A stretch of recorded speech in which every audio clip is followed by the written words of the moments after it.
Merhaba, iyi akşamlar. Bugün 15 Januari, Ocak 2022.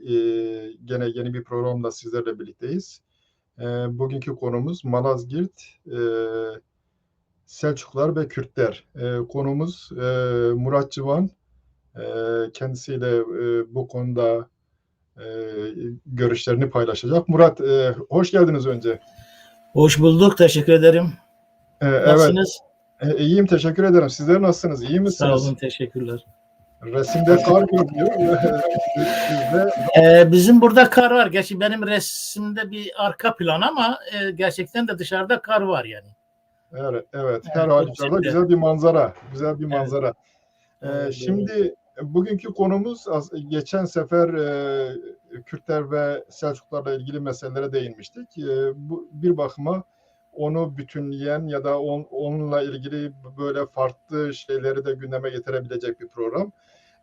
Kek Murat seyircilerin çoğu, Çarper Medya'nın izleyicilerin çoğu bilirler. Kendisi yazar, araştırmacıdır. Bu konuda Kürtler konusunda değerli yazıları, araştırmaları var.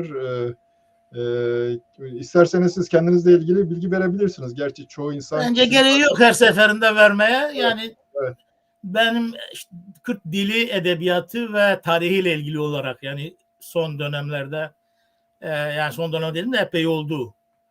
Çalışmalarım var. Daha çok yani şu anda onlarla yoğunluktayım ama en son olarak da şu anda Kürt tarihiyle ve en çok da Kürt yani Ortaçağ tarihi e, bölümünde araştırmalar yapıyorum. evet. Teşekkür ederim. Şimdi Selçuklar konusu söz konusu olduğunda benim yararlandığım kaynaklar birisi özellikle Bosworth'un The Cambridge History of Iran. Sizin de Evet. faydalandığınız kaynaklardan bir tanesi. Aynı zamanda Selçuklarla ilgili Peacock'un bir kitabı var. Onun dışında bir dizi kaynak var. Bir de Cambridge'in İslam tarihiyle ilgili kaynakları falan da var. Onlardan faydalandım. Aslında ben geçmişte Selçukluların dini politikasıyla ilgili bu inançlarla ilgili bir araştırma yaptığım zaman özellikle onlar üzerinde durmuştum. Bu program nedeniyle tekrar okuduğum Bosworth'u yeniden aslında okumak gereği duydum. Geçen tabii bu arada gerek Ayşe Hür'ün gerek şeyin yazdıklarını da okumuş oldum. Başka bir yazarın, şimdi ismini unuttum. Faik Bulut'un. Evet. Türkler söz konusu olduğu zaman Türkler öteden beri Malazgirt'i bir dönüm noktası olarak görürler. Malazgirt'le birlikte derler ki Anadolu kapıları Türklere açıldı. Acaba gerçekten öyle mi? Anadolu kapıları Türklere o tarihte mi açıldı, yoksa daha önceden de biz Türk varlığını Anadolu'da görüyor muyuz? Ne dersiniz bu konuda? Şimdi bu konuda şöyle bir şey yapılabilir. Aslında Malazgirt'te yani kısaca birkaç cümleyle anlatayım. 1071'de 26 Ağustos 1071'de bir savaş oldu. Evet, Savaşın İslam tarafında diyelim Alparslan'ın komutanı olduğu İslam orduları öyle diyelim şimdilik. Yani o konuda benim çünkü farklı yani diyecek şeylerim var. Yani daha evet, açmak buyurun. anlamında oranın hangi devletlere kimlere ait olduğuyla ilgili olarak bahsedilmeyen bazı konulara ileride biraz sonra herhalde değineceğiz ama şimdilik öyle diyelim kısaca. Evet, Öbür tarafta da Bizans İmparatoru Roman Diyojen var. Roman Diyojen Malazgirt'i ele geçirdiği için Alparslan'ın komutasındaki İslam ordusu Abbasi ordusu ya da diyelim işte kimileri Selçuklu ordusu, Türk ordusu diyorlar. Arasında bir savaş oldu ama bu savaşta bir tarafta 15-16 bin kişi İslam ordusu ya da Alparslan'ın komutasındaki ordu diye yazıyor tarihler. Öbür tarafta da işte 200 diyen var, 300 diyen var, 600'e kadar gidenler var. Ama modern tarihçiler bile, Avrupalı modern tarihçiler 60 binlik bir ordu diyorlar. Bir savaş oldu. Savaşta imparator yenildi, esir düştü. Ve ama çok kısa bir süre içerisinde, bir hafta içerisinde bakıyoruz ki Alparslan'la Bizans İmparatoru arasında bir anlaşma sağlandı. Anlaşmaya göre işte Bizans İmparatoru bir an önce bırakılıp yani Konstantin'e gitmek üzere, imparatorluğun merkezine gitmek üzere serbest bırakıldı. Hatta yardım edildi kendisine daha erken varılması için. Alparslan da ondan sonra aldığı ordusuyla beraber önce Azerbaycan diyelim, şimdi öyle tarif edelim, Ermenistan'a doğru, Kafkasya'ya doğru, orada e, işte Aniye, Gence'ye, yani bu Aras Nehri'ne kadar diyelim, o bölgelere önce bir yukarı çıktı. Sonra döndü Rey ve Hemedan'a doğru. Oradan da daha doğuya bu sefer bir sefere gitti ve ama 1072'de, yani bu olay 1072'de Belh'e yakın, bugün Afganistan'da sınırları içerisinde olan bir şehir diyelim, ona yakın bir yerde, bir kalede öldürüldü. Bu öldürülme de yani gerekirse sonra değinir ama yani kimisi bir Kürt komutan diye Evet, Mateus tarihlerde geçiyor. da Bazıları da öyle. Harezmli bir komutan diye geçiyor. Neyse, yani böyle yani öldü ve sonra yerine Melikşah geçti. Oğlu Melikşah da, o geçişlerde bir sürü savaşlar olmuş. Yani kardeş savaşları, kardeşle amcaoğluyla ilgili savaşlar var. Çünkü başkaları Alparslan'ın yerine tahta geçmek istiyorlar. Öyle kolay olmuyor. Şimdi bu olaya baktığımız zaman bakıyoruz ki yani aslında şey yok. Yani öyle Anadolu'nun kapılarını açmak için ne bir plan, ne bir düşünce, ne bir eylem, hatta eylemler gidip başka yere doğru gidiyor. Daha çok yani Alparslan'ı Doğu Horasan ilgilendiriyor. Yani orayı tehdit altında görüyor. Maveren Nehir'den gelecek, diğer doğudan gelecek toplumların saldırılarını daha büyük tehdit görüyor ve bu nedenle aslında hızla oraya hareket etmiş. Yani Anadolu ile ilgilenmemiş. Bir bu, bir de şimdi yani sanki daha önce hiçbir şey olmamış gibi, sanki orada İslam'la Bizans, yani diyelim Müslümanlarla Hristiyanlar, Bizanslar ve Bizanslara bazen vasallık düzeyinde, bazen daha bağımlı, bazen daha bağımsız Gürcülerle Ermeni krallarının varlığı var orada. Ve sınır oradan geçiyor. Yani Ermeniler, Gürcüler. Dolayısıyla onların daha süzereni olan Roma var. Bu tarafta da Abbasi Devleti dediğimiz bir devlet var. Onun da en sınırında, yani Kafkasya'dan alıp ta Antakya'ya kadar, Urfa'ya kadar Halep'e kadar getirdiğimizde 3 devlet var. Bu 3 devleti Kürt devleti. En kuzeyde Şeddadiler. Ondan sonra Evet. güneyinde Mervaniler. Yani ben şu anda İslam devletlerini söylüyorum. Yani onların içerisinde, Abbasi devleti içerisinde dönem dönem İslam olmayan devletler, diyelim ki Ermeniler bakımından düşündüğümüzde var. Ama ben Malazgirt dönemini kastederek şu anda anlatıyorum. Yani Şeddadiler, Revadiler ve Mervaniler var. Evet, Yani kuzeyde. ta kuzeyden ta güneye kadar her üç devlet aslında Bizans İmparatoru ve Ermeni krallarıyla ya da prensleriyle ve Gürcü krallarıyla komşuluk içerisinde. Yani bazen savaşıyorlar, bazen ticaret yapıyorlar, bazen diplomasi, bazen dostluk, bazen düşmanlık. Ve bunlar tabii Türklerden çok daha önce buralara gelmişler.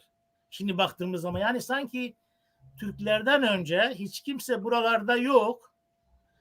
Bu karşılıklı işte İslam ve Hristiyan olan ya da gayrimüslim olan şeyler arasında savaşlar olmamış, birbirlerinden toprak almamışlar, birbirleriyle ilgilenmemişler gibi, sanki ilk defa Türkler yani bu işte ilgilenmiş ve Anadolu'nun kapısını açmak için. Oysa baktığımızda böyle değil. Yani mesela Türkler gelmeden 60-70 yıl önce El Cibal, yani dağlar bölgesi denen o Fars bölgesinde Hemedan, Rey, Kirmanşah, o bölgelerden diyelim, Kürtler Ermenistan'a kadar gelip o sınırlara kadar gelip ta Erzurum'a kadar gitmişler, mesela gelmişler yani o karşılıklı savaşlarda. Sonra diyelim ki diğer taraf gelmiş, bunlar geri çekilmişler. Bir bu, ikincisi de aslında yani baktığımızda tarihlere buradan bir genişleme yok. Ama tam aksine güneyde Antakya'dan Süleyman Şah, yani o da Selçuklu ama yani Tuğrul Bey ile Alparslan Bey'in kendisine düşmanlık ettikleri, babasını öldürdükleri, dedesi öldüğünde ona sahip çıkmadıkları, onlara rağmen yani varlıklarını sürdüren, yani Tuğrul'la Alparslan'a sonra Melikşah'a rağmen varlıklarını sürdüren, hatta onların elinden kaçıp Antakya'ya gitmiş bir Selçuklu ailesinden bir aile var ki bunlar Antakya'dan başlıyorlar ta İznik'e kadar. Tabi İznik'e kadar deyince bu şu anlama gelmiyor. Anadolu'nun her şehir ve köyünü ele geçiriyorlar. Evet, haklısınız. O dönem öyle değil. Yani belli bir hat üzerinden kale ele geçiriliyor. Bir takım uygun kale geçiyor ama çoğu kez bakıyorsun bir sürü başka kale arkada kalıyor ki Müslüman olmayanların elinden. Bakıyoruz ki onlar bu Malazgirt'ten Anadolu'nun kapısı açılmış dedikleri yerden çok daha önce Antakya'dan hareket ederek ta İznik'e kadar giden seferler yapmışlar.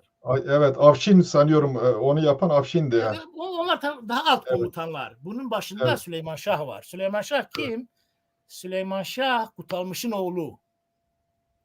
Kutalmış Alparslan'ın amcası. Kutalmış'ın babası da İsrail adına denen Aslan dedikleri Selçuk'un oğlu. Mesela baktığımızda bunlar hep savaş halindeler. Diyelim ki Alparslan Kutalmış'ı öldürmüş. Hani savaşmışlar iktidar için ve Kutalmış'ı Alparslan'ın taraftarı öldürmüş. Aynı işi Alparslan'ın oğlu Şam emiri olan Tutuş. O da mesela bu Süleyman Şah'ın ileri atılışını engellemek için yani Halep önünlerde o Caber Kalesi deniyor ya orada Süleyman Şah'la tutuşmuş ve Süleyman Şah'ı o savaşta onu da öldürmüşler. Yani niçin bunu söylüyorum? Bir Rum Selçuklu ya da Anadolu Selçukluları aslında eğer denilecekse Anadolu'nun kapılarını açan bir eylemin içerisine girmişler. Ama bakıyoruz bunlar da bu Selçuklu sultanlarına rağmen yani onlar bunları öldürmüşler. İşte Kutalmış'ı öldürmüş. Süleyman Şah'ı öldürmüş. Yani devlet kuramasınlar diye, iktidar kuramasınlar, oraları ele geçiremesinler diye Süleyman Şah'ın oğlu Kılıç Aslan'la savaş içerisine girmişler. O savaşmak zorunda kalınca o Habur önlerinde boğulmuş. Bir sürü böyle onlara rağmen doğmuş bir devlet aslında Anadolu'ya gitmiş. Bunu ele aldığımız zaman yani o Malazgirt'in Anadolu'nun kapılarını açtığı şeyi tamamıyla bir masal. Zaten masal olduğu için de mesela Cumhuriyet dönemine kadar hiç kimse sembolik bir değerden öte bu yani Malazgirt'in işte Türklere Anadolu kapısını açtığı ile ilgili hiçbir tarihçide rastlanmaz. Rastlanır. Mesela Alparslan bir İslam komutanı, sultanı olarak işte bir imparatoru yendi diye tarihte yazanlar ama bunu nasıl sunuyorlar? Yani Haçlılar döneminde yani Haçlılar İslam dünyasına gelirken o dönemin tarihçileri İslam'ı övmek için, İslam'ın kahramanlığını öne çıkarmak için Alparslan'ın o dönemde İslam adına nasıl kahramanlıklar gösterdiğini anlatmaya çalışırken Malazgirt'e değinmişler. Yoksa öyle Türklük adına Anadolu'ya Türklerin yerleşmesi adına yapmamışlar. Evet yani şu Cumhuriyet'le birlikte Cumhuriyet değil aslında yani milliyetçi teorilere bir zemin hazırlayabilmek için Orta Asya ile Bura arası, Anadolu arasında Malazgirt bir köprü olarak görülmeye başlanıyor. Onun o ihtiyaç gereği bir tane hikaye uyduruluyor. Bütün mesele bu.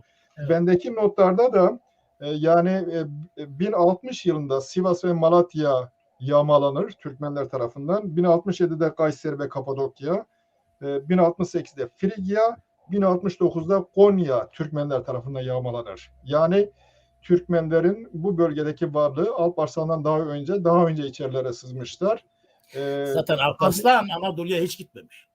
Evet. Dediğim gibi yani Malazgirt'ten döndükten sonra geriye Hiç dönüyor gitmemiş yani. Alparslan. Anadolu'dan döndükten sonra çünkü onun için esas tehlike Horasan'da. Evet. Mavera Nehir'de yani bunlar oradan gelmişler. Yani mesela Alparslan'ın babası Çağrı yani Davut, esas ismi Davut olan sonradan Çağrı diye değiştirilen babası yıllarca Tuğrul diyelim İran'da ya da işte Bağdat dolaylarında savaşırken kendisi Horasan'ı tutmak için, başkalarının Horasan'ı ele geçirmemesi için hep orada kalmış. Orada ölmüş. Onun yerine Alparslan onun yerine geçtiği zaman Alparslan da Horasan'da babasının yerine geçmiş. Ta Tuğrul ölünceye dek. Yani Evet. Tuğrul öldükten sonra Alparslan tahta geçmek için, Tuğrul'un yerine geçmek için gelmiş Horasan'dan. Yoksa yani ne demek Tuğrul'un ölmesi? 1063. Yani 1063'e kadar aslında Alparslan batıya gelmemişti. Evet, Horasan'da. Alparslan Yani Horasan'da. 1063'te tabii Horasan onlar için daha böyle hani ilerliyoruz ama geri dönerken adımımızı geri atarken ayağımızın atacağı yani gerileyeceğimiz ve tutunacağımız bir yer kalsın diye bu anlayışla yani hep Horasan'a daha büyük bir önem vermiş. Bu Şeyin nedenle yani bir peki an önce mesela Malazgirt'i terk edip şeye gitmiş, Horasan'a gitmiş. peki Malazgirt'ten önce Malazgirt'in kuşatıldığı haberini aldığı zaman Halep civarında kendisi bir kaleyi kuşatıyor. Mirdasilere ait bir kale. O zaman Mirdasiler bağımsız bir devlet mi diyorsa bunlar şeye bağımlı bir devlet miydi? Fatimilere. Mısır'daki Fatimilere. Yani bağımlı da şöyle düşünmek lazım. Şimdi diyelim e, o dönemin dünyasında tabii bir taraftan Bizans var. Anlattık işte Evet, Gürcüler var, prensleri ya da kralları ve Ermeniler var. evet, İslam dünyasında da iki büyük devlet var. Abbasiler evet. ve Fatımiler. İkisi de İslam ama birisi Şii hatta İsmaili. Fatımiler biliyorsun yani İsmaili bu anlamda İsmail, yani evet, diğer Şii 12 İmam Şiiliğinden farklı bir durumları da var yani. evet. Onun da yani özel anlamı var ama şu anda yerimiz değil. Ben ona Tabii tabii o girmiyorum. uzun bir Şii mesele, evet evet. o bambaşka bir olay. Ee, o var ve şimdi bunlar ikisi diyelim İslam, birisi Sünni, birisi Şia ama Abbasi devletine baktığımız zaman yani neredeyse nüfusunun yarısından fazla halkları Şii yani mezhebine inan yani ya da İsmaili ya da e, diğer yani böyle Hasan Sabah dönemlerini falan ele aldığımızda diğer o mezhep ve tarikatlara inanan şeyler. Mesela tarihçiler yazar biliyorsun İslam halifeleri yani İslam'ın İran'ı ele geçirmesi, Azerbaycan'ı hatta Kafkasya'yı 4 halife döneminde olmuş. Yani o kadar hızlı ilerlemişler ki Sasanileri yıkınca tutunacak kimse kalmamış ve hem Mavera önüne doğuya doğru, Horasan'a doğru hem de işte Hazar Denizi'ne, Karadeniz'e doğru 4 halife döneminde gitmişler ama ele geçiremedikleri yerlerden birisi de bu Elbruz dağlarıyla Hazar Denizi arasındaki o Deyleman, Gilan, Şirvan, e, Ziyaritler. Burada böyle onlarca yani İrani Aryai kökenli diyelim. Yani bu doğrusu olan bu. Çünkü İran çok yeni bir kavram. İran Evet. 1934'te yani Rıza Şah Pehlevi döneminde İran'a verilen bir resmi isimdir. Ondan önce İran hep hangi hanedan baştaysa kendi hanedan başta olan hanedanın adıyla anılırdı. Yani diyelim Kaçarlar, işte Safeviler, ondan daha önce gelen Afşarlar bilmem neler diye böyle anılıyordu. En son 1934'te yani bir İran diye bir ulusal isim çıkardılar. Yoksa normalde bu halklar Arya'yı ama Arya'ların içerisinde Kürtler var, Farslar var, e, diğer halklar var. Öyle gidiyor. Şöyle Şimdi ilginç bir şey de burası var Murat. en Bu şey pardon. diyecektim yani burası en geç İslamlaşmış. Yani bu Deyleman bölgesi var ya en geç İslamlaşan bölge bu ve bunlar da İslam'ı benimserken İslam'ın heterodoks Evet, mezheplerini haklısın. tercih etmişler. Evet. Yani Ben Şii hatta Şiiliğin bile daha böyle e, kendilerince özgün tarif edilmiş biçimler. Çünkü kendi dinlerinin, kendi inançlarının, kendi kültürlerinin etkisi altında onunla yoğunlaştırarak, onunla uyumlulaştırarak bir din veya mezhep ya da inanç ortaya çıkmış. Onların benimsediği, yani heterodoks bir varlık. O nedenle yani oralara baktığımız zaman yani Abbasi Sünni ama halkların önemli bir bölümü Şii. Sünni olan da var, Şii olan da var. Bu nedenle Selçuklular kendilerinden önce Büveyhiler Abbasilerin yani dünyevi idarelerin tümünü ele geçirmiş ve Şii mezhepliydiler. Ama Sünniliği, Abbasiliği koruyan bir role sahiptiler. Fakat son zamanlarda bunlarda Fatimi eğilimliler çıktı. Yani hem içeride Şiilere, Şii topluluklara, halklara yardım ettiler hem de dışarıda Fatimilerle işbirliği yaptılar ve halifenin bunlardan bir endişeye, tedirginliğe kapıldığı bir dönem var. Tam işte Selçuklular, Tuğrul Bey bu dönemde yani ben seni yani halifeyi, Sünni halifeyi koruyacağım, ben Sünniliği koruyacağım diye gelmiş ve bu anlamda halifeliğin desteğini ve tasvibini alarak gelmiş. Evet. Onu böyle bilirsek onların Alparslan'ın Halep'e yani onu oraya gelecektim belki ama Halep'e niçin geldiğini o zaman anlıyoruz. Yani aslında Alparslan bu seferi başlatırken yani bu Malazgirt dediğimiz savaş olmadan önce Alparslan bir sefere çıkmıştı. Rey'den hareket etti. Önce Azerbaycan'a, diyelim o Şeddadilerin, Revadilerin olduğu bölgeye geldi. Sonra oradan aşağıya indi. Diyarbakır'dan geçti Mervani bölgesinden. Oradan Urfa'ya gitti. Ve planında şu var. Yani Abbasi halifeliği adına Şii Fatimi halifesine saldıracak. Yani oraları Şiilerden alacak ve işte İslam'ı bütünleştirecek. Yani Sünnilik adına bir sefere başlamış. Evet. Tabii o dönemde Urfa Bizansların elinde. Fatimilerin değil ama ne yapıp Urfa'ya alamayınca bu sefer yöneliyor işte Halep'i alacak. Sonra Şam'a inecek. Tam Halep'teyken işte dediğiniz işte Mirdasi komutanı yani esas bir Mirdasi emiri Halep'in emiri o Fatimi yanlısı.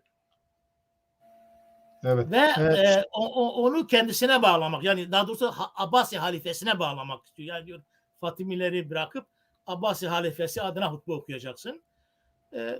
Tabii bir sürü savaşlar oluyor, gidiş gelişler oluyor. Onu şey yapmayalım ama orada işte bir takım şeyler geliyor ki yani Roma İmparatorluğu'nun doğuya doğru yöneldiği ile ilgili haberler alınıyor ve bu hemen daha hızlı bir biçimde Halep'i terk ediyor. İşte Birecik'in oradan yukarıya çıkıyor. Evet. Evet. Ben Şeye doğru yani diyelim R'ye doğru gidecek aslında ama tarihler değişik şeyler oluyor ama en sağlıklı tarihler onun en son Malazgirt ele geçirilirken Hoy'da olduğunu belirtiyorlar. evet. Şimdi şeyin tabii ben sadece sizi tamamlamak adına şöyle bir ek yapayım. Büveyoğulları kendisi heterodoks, kimi Şii yönleri var fakat İrani inançlara da sahip özellikleri var. Bu Büveyoğulları Bağdat'ta egemenlik sağlamalarına rağmen işte Fatimi devleti de Şii ama Fatimiler adına okutmuyorlar hutbe. Onun yerine Abbasiler adına. Çünkü bununla Mısır'ı dengeliyorlar. Fatimileri dengeliyorlar. Burada biz coğrafyanın farkını görüyoruz. Coğrafya olarak sürekli Mısır, Kahire ile Bağdat ve İstanbul arasında Temmitanilerden beri bir çekişme var. Her seferinde birisi egemenlik kurmak istiyor. O yüzden biraz coğrafya galiba ırkları, milletleri de aşan bir role sahip gibi bir şey ortaya çıkıyor. Bilmiyorum siz de katılır mısınız, katılmaz mısınız buna? Şeyin tabii Alparslan Alparslan'ın gerçekten şeyi Bizans topraklarını işgal etmeye niyeti yok ama işte Diyojen miydi ismini Roman unuttum Diyojen ben. evet Diyojen. Evet. O saldırdıktan sonra belli bir yenilgi oluyor. Orada yenilgide belli ki bunlar yanlış istihbarat alıyorlar. Öyle görünüyor. Çünkü ordusunun yarısını Ağlat'a gönderiyor. Yarısı Malazgirt çevresinde. 40 bin, 45 binden bahsediyorlar. Alparslan'ın 15 bin böyle süvarisi var. Bütün Türkmenler, Anadolu'daki Türkmenlerin desteğini almış. Kürtler içerisinde de ordu topluyor. İşte Burada yani öyle evet, o konuda eğer müsaade edersen evet, sen sözünü kes de o konuya buyurun. değinmek istiyorum. Evet, oraya Sen geldik sözünden zaten. sonra. Evet, oraya geldik zaten. Evet. Ne dersiniz? Bu Ben şeye Alparslan, değinmek istiyorum. Yani bütün Türkmenlerin desteğini alan deniyor ama mesela tarihe baktığımız zaman şimdi evet, İslam tarihi mesela Sıbt İbni Cevzi, İbnül Esir gibi çok önemli ciddi tarihçiler bu olaylara çok detaylı olarak değiniyorlar. Bunlar o dönemde yaşamıyorlar ama bunların bir önemi var. O dönemde yaşayan ve Alparslan'ın yaşamını işte dönemini anlatan tarihçiler var. Onların eserleri günümüze yetişmemiş tabii ama bunların eserlerinin Alparslan'la Selçuklularla ilgili bölümlerini İbnül Esir'in işte El Kamil fi Tarih adlı eserinde, Sıbt İbni Cevzi'de böyle birkaç sonraki İslam tarihçisinde görüyoruz ve oradan aldıklarını Melikname diye bir eser var. Bu eser günümüze yetişmemiş.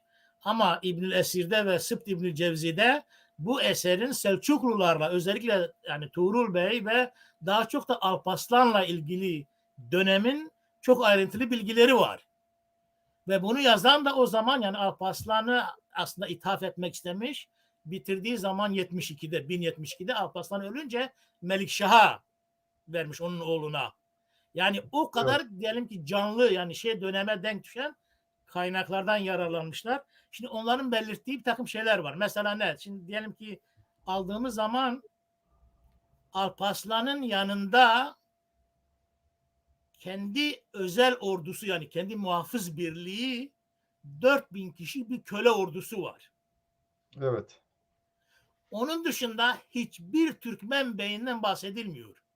Orada mesela Türk tarihçileri Türkmen emirlerden bahsediyorlar ama bunlar Selçuklular döneminde gelmiş Türkmen beyi değiller. Bunlar çok daha önce Abbasi ordusunda köleleştirilmiş, ordu içerisinde beceriklilikleriyle yükselmiş ordu komutanlarıdır. Yani bunların bu komutanların kendisi de köle. Yani köken olarak diyelim Mavera Nehir'de şimdi Osmanlılar nasıl Avrupa'da Yeniçeri topluyorlardı.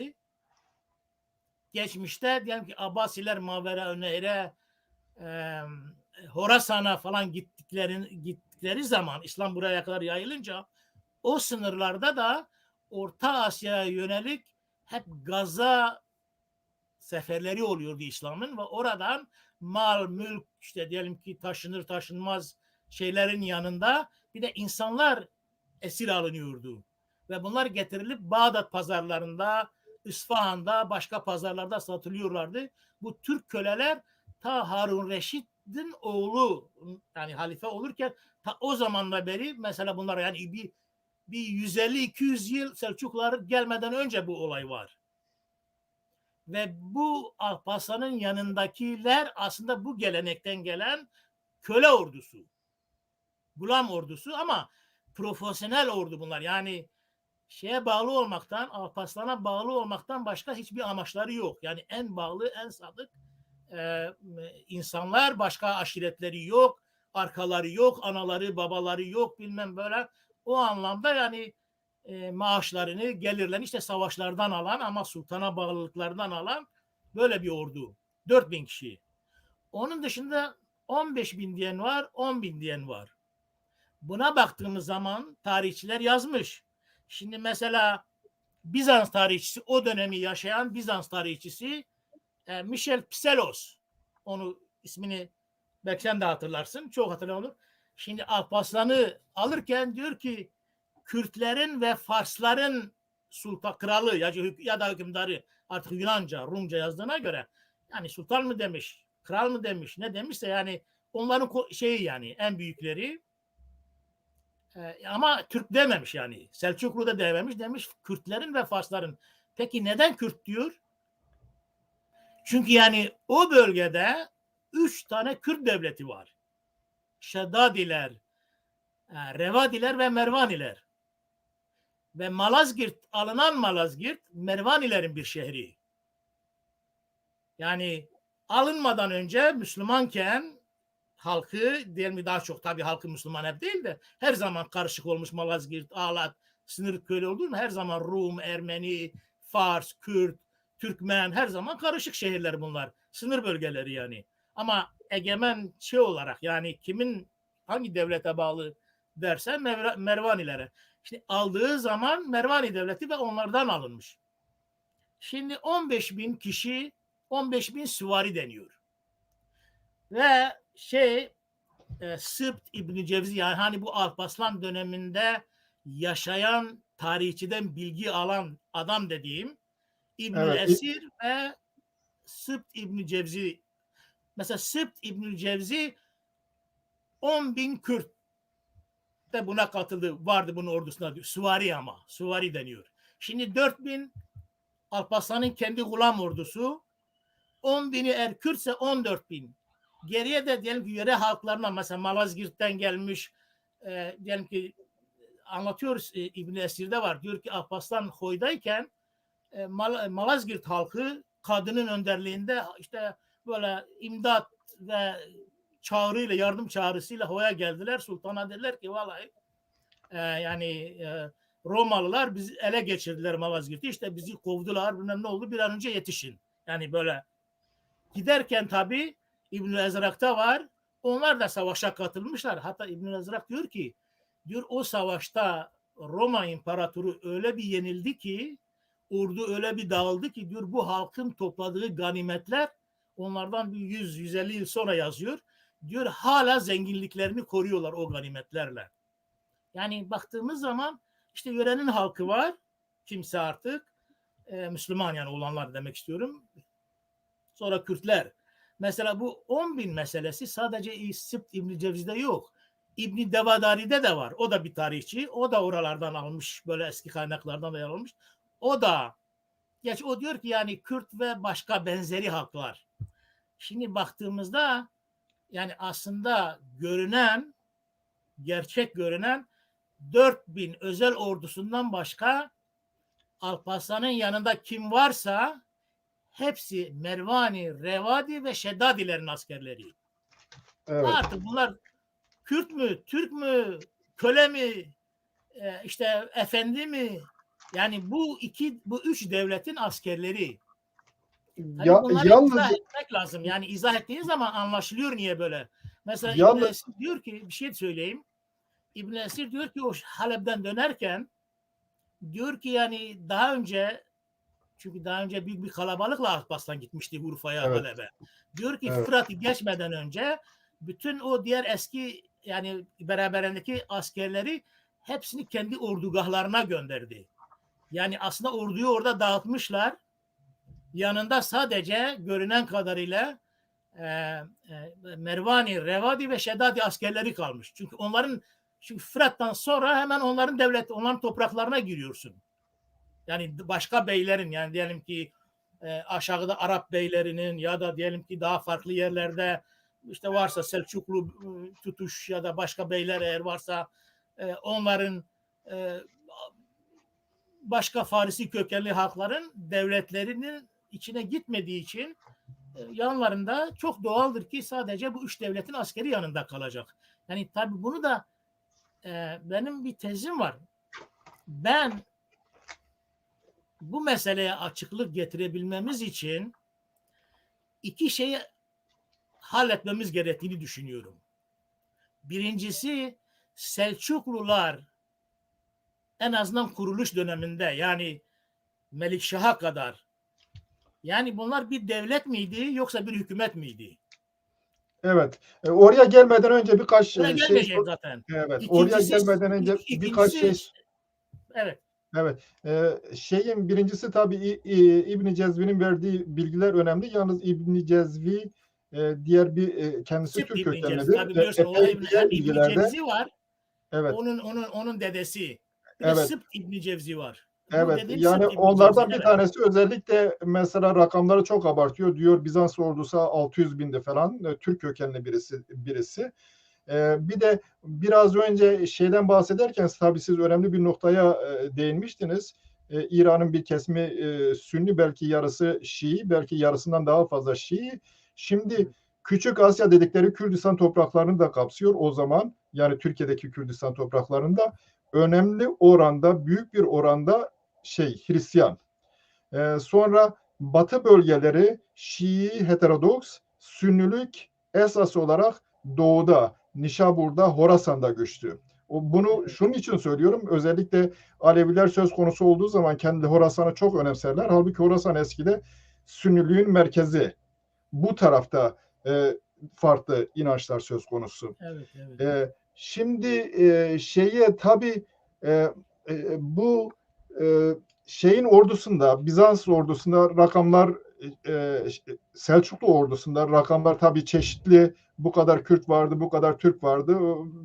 O konuda belki bir sonuca ulaşabilmek de mümkün değil. Ancak acaba sizin araştırdığınız kaynaklarda herhangi bir Kürt komutanın ismi geçiyor mu? Önemli Kürt komutanı. Bir de tam Bizans Savaşı sırasında biliyorsunuz bir barış görüşmesi yapılıyor. Barış görüşmelerine Abbasi halifesi adına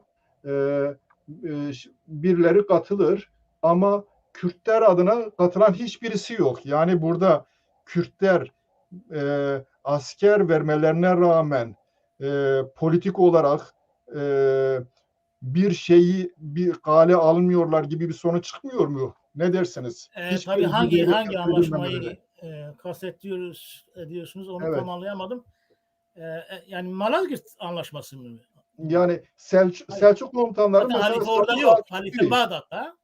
Evet, Sandık Altürk'ü o bir haçla beraber mektubu postacıyla halifeye gönderiyorlar, ilan ediyorlar. Yani Malazgirt'i aldık ve onun öncesinde bir barış görüşmesi oluyor. Barış görüşmesinde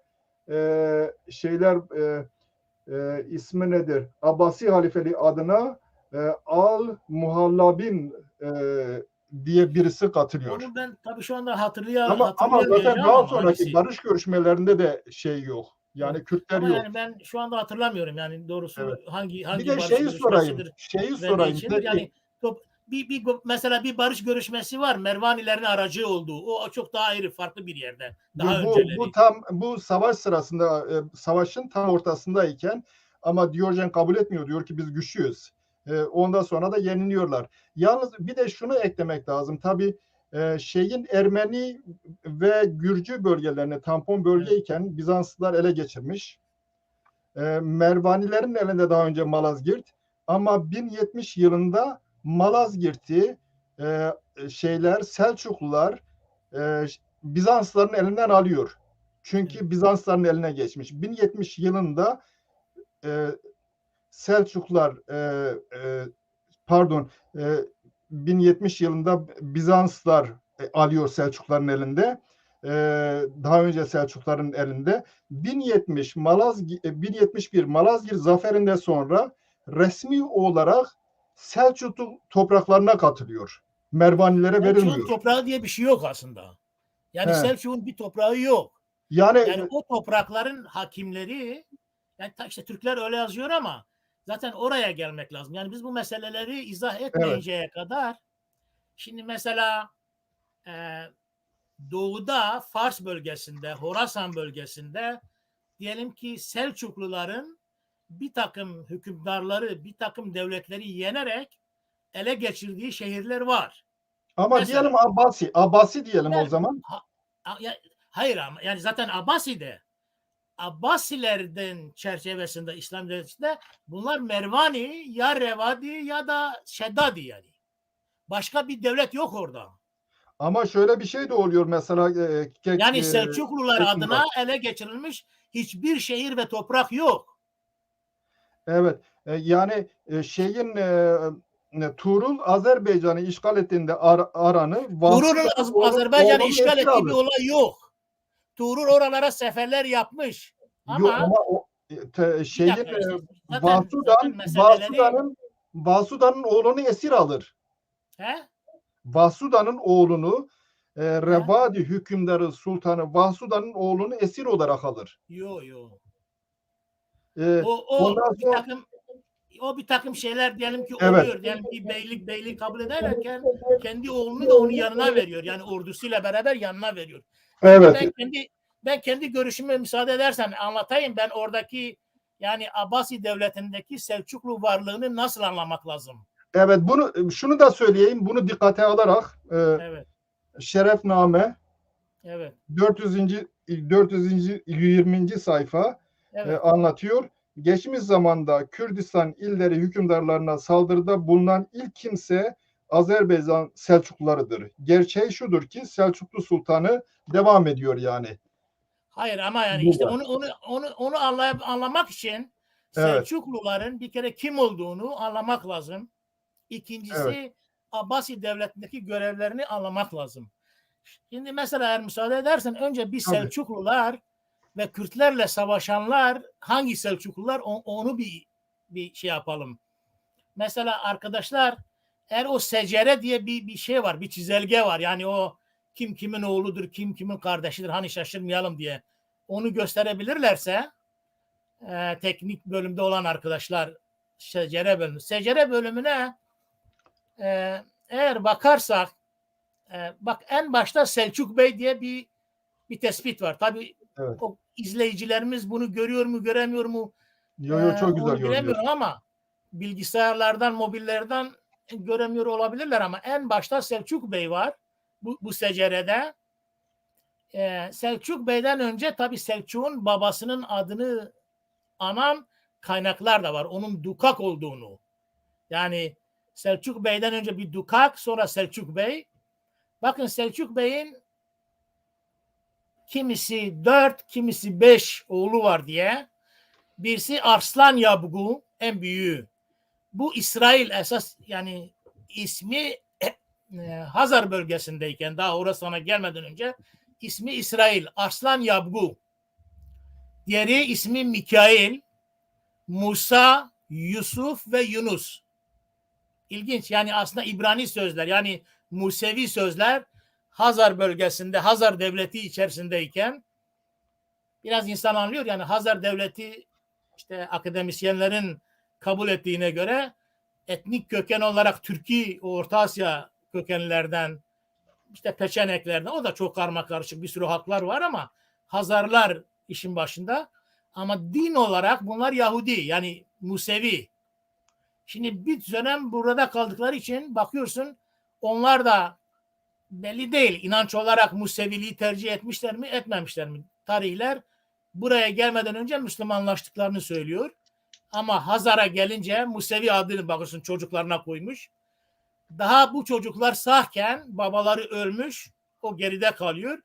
Ama bu Arslan ya da İsrail denen insan Selçuk'un oğlu Gazneli Mahmut tarafında hapse atılıyor. Yani Hindistan'a yakın bir kalede. Ve bunların taraftarları Kutalmış'ın başında yani önce Horasan'a işte Horasan'dan sonra diyelim ki yani bu İran'a, Anadolu'ya, Kürdistan'a, Arabistan'a gelen bu Kutalmış. Şimdi bir şey var. Bu Kürdistan'da o Revadilerde hani önce Revadile Vahsudan'ın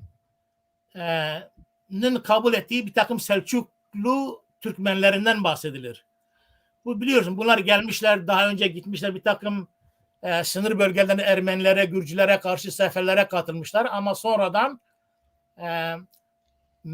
şeye karşı Revadilere karşı da bunlar bir takım eylemlere ve yörede bir takım katliamlara girişince Revadi ve Hızbani emirlerinin birleşerek biliyorsunuz bunların bir takım emirlerini öldürdüler. Bu şeyi kapatabilirsiniz şu anda. Öyle birbirimizi görelim şeyle. Evet. Evet. Sonra Tamam. istedikçe şey yaparız. Bu İsrail ya da onun oğlu Kutalmış. Bunlar ta daha Orta Asya'dayken diyelim ki Tuğrul ve Selçuk'a belli düşmanlıkları olan bunların da onlara düşmanlık ettiği bu nedenle aralarında sürekli anlaşmazlık ve düşmanlık bulunan bir kanat. Ve bu kanat aslında şey yaptığımız zaman, yani o Kürdistan'a, Hakkari'ye giden, Diyarbakır'a giden, daha önce Ravadilerle işte savaşın başlarını ağırtan kanat, bu Kutalmış'ın ve İsrail'in taraftarı olan yani Oğuz Türkmenleri. Tarihe baktığımız zaman bunlar aslında her zaman yani Tuğrul'la Alparslan'ın başını ağrıtan, onunla çalışmaya giren, hatta çoğu kez mesela Tuğrul'un kendisinin ya da Alparslan'ın işte Kutalmış'ı öldürdüğü gibi ya da İbrahim İnal'ı gönderdikleri gibi, o İbrahim İnal başka bir Tuğrul'un hani anadan kardeş ama babadan amcaoğlu olan şeyi, bunlarla hep savaş halinde olmuşlar. Ve bunlar zayıf oldukları dönemlerde kendilerini Tuğrul'a ya da Alparslan'a yaklaştırmaya çalışmışlar. Zaman zaman Tuğrul bunları kullanmış da başka halklara saldırtarak. Ama en son baktığımız zaman 1955'te Tuğrul bu vehiylerden Bağdat'ı aldıktan sonra bu Türkmen aşiretlerinin Bağdat'taki bir takım böyle talancı eylemleri falan baş gösterince, o bu vehiylerden iktidarı alırken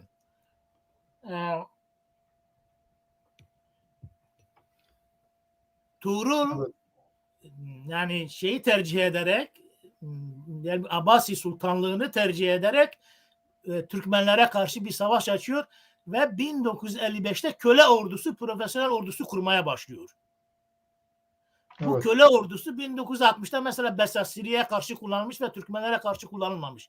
Yani baktığımız zaman aslında bir yerde Türkmenler Bağdat'ta kalmak isteyen, Bağdat'ı yönetmek isteyen, Bağdat'ın ona bağlı o şehirleri nimetlerinden yararlanmak isteyen, onların vergisini almak isteyen ama talancı Türkmenler yüzünden bir türlü yani beceremediği bir şeyde bir baş ağrısı olmuş ve bunları hep böyle işte adam peşlerine takmış, savaşmışlar. En sonunda bunlar aslında Süleyman Şah'ın diyelim ki şeyinde, öncülüğünde Antakya'ya gelip Rum Selçuklu devletinin o ilk istilalarını başlatan bu Türkmenler aslında.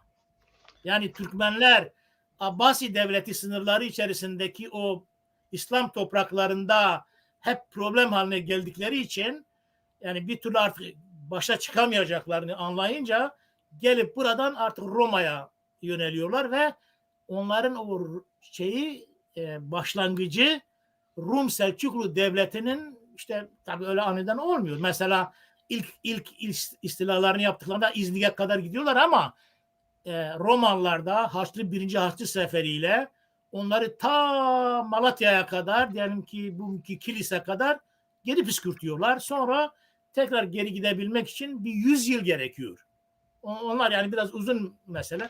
Baktığımız zaman yani Selçuklular diyelim böyle planlı olarak Ertuğrul ya da Alparslan'dan ziyade zaman zaman yani Ertuğrul ve Alparslan da bunları kullanmış ama daha çok baş ağrısı yarattığı için onlara, artık bunların da onlara düşman haline geldiği, reislerini, emirlerini öldürdüğü, bu nedenle dayanamayıp artık en son Süleyman Şah'ın başkanlığında Anadolu'ya, yani Rumeli'ye, sonra Anadolu dediler, yöneldikleri Türkmenler bunlar aslında. Yani aslında bu eylemleri baktığımız zaman şeyler de istemiyor. Yani Tuğrul da hesabına gelmiyor. Yani çünkü Tuğrul'un egemen olabilmesi için o toprakların üretiminin olması lazım.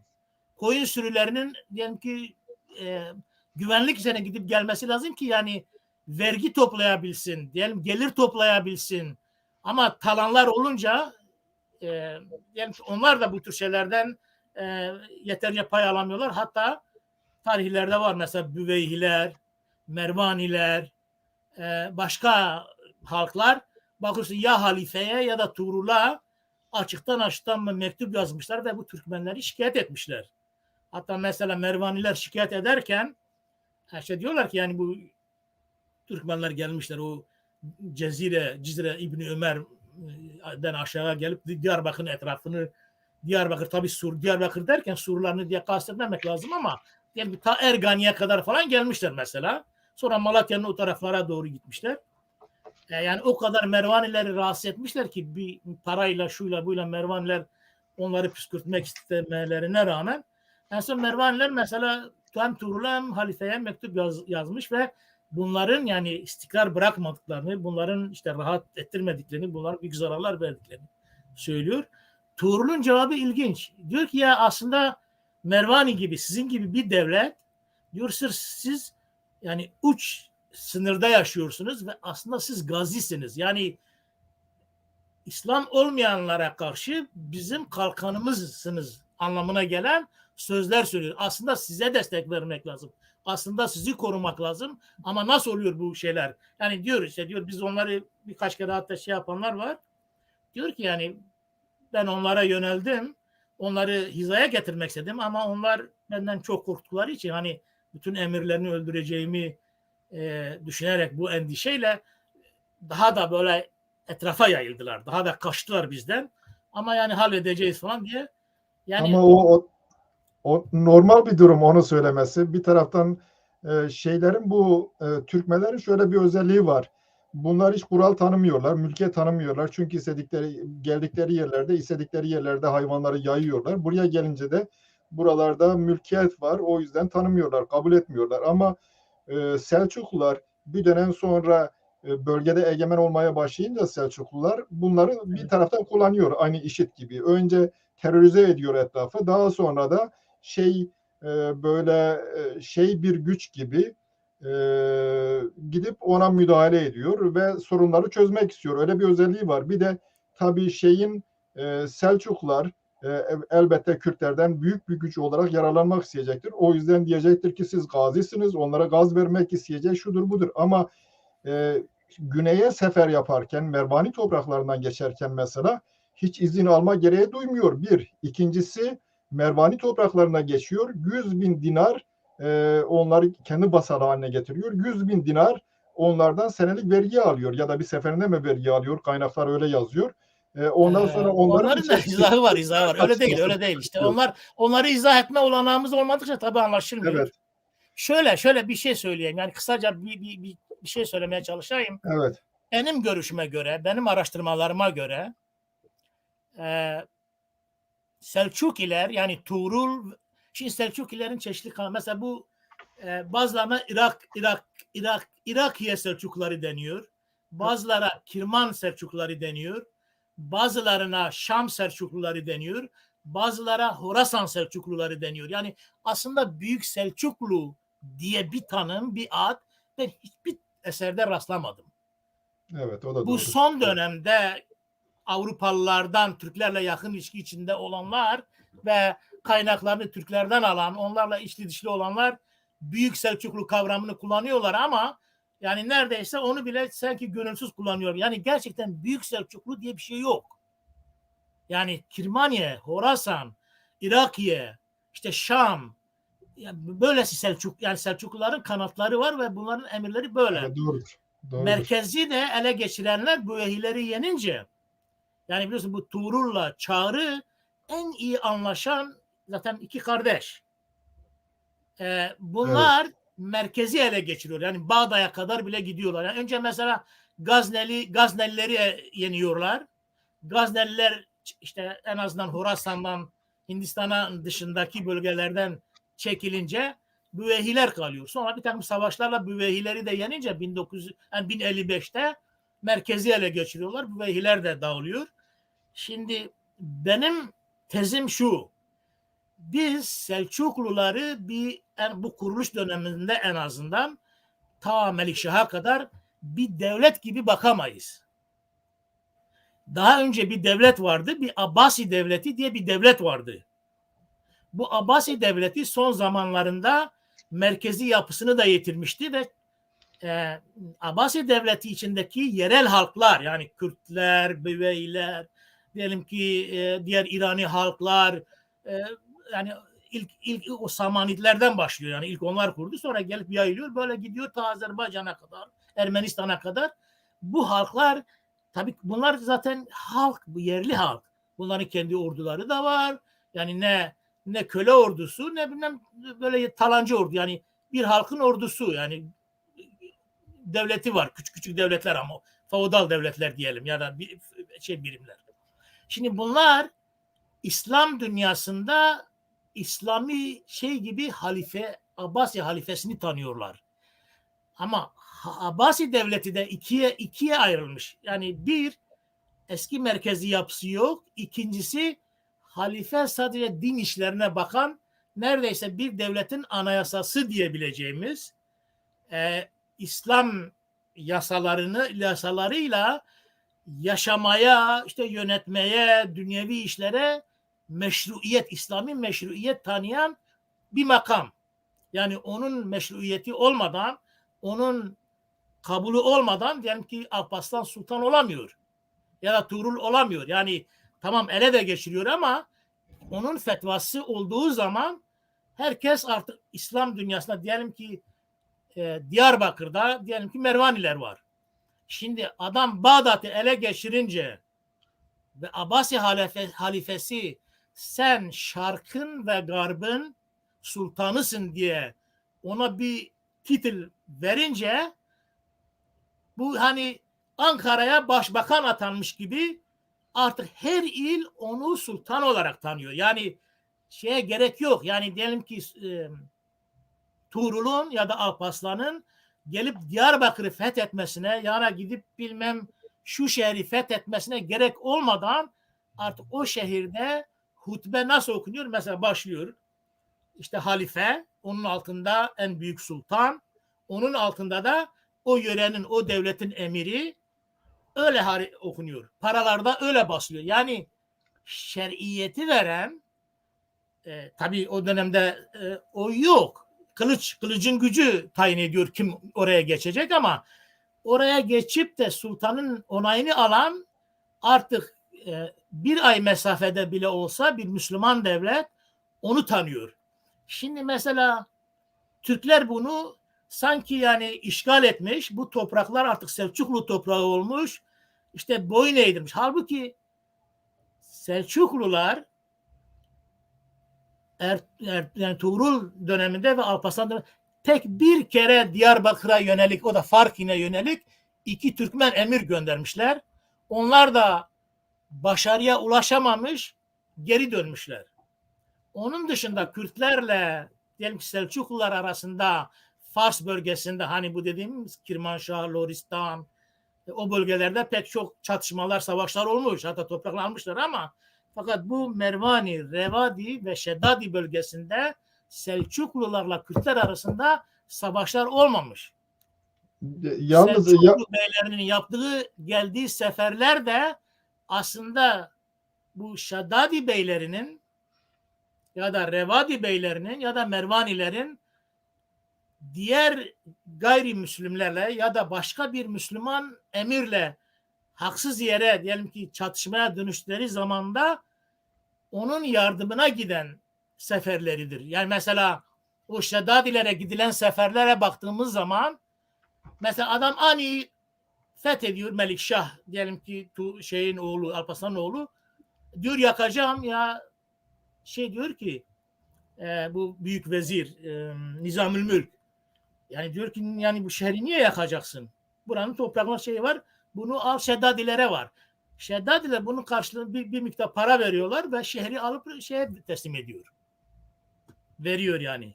Ya da ondan önce mesela Alparslan 1064'te geliyor Divin'e, Gence'ye, o bölgelere, ama o dönemde Gürcülerin Şeddadilere saldırıları var ve Gürcülere karşı diyelim ki yardım talebi var Şeddadilerden.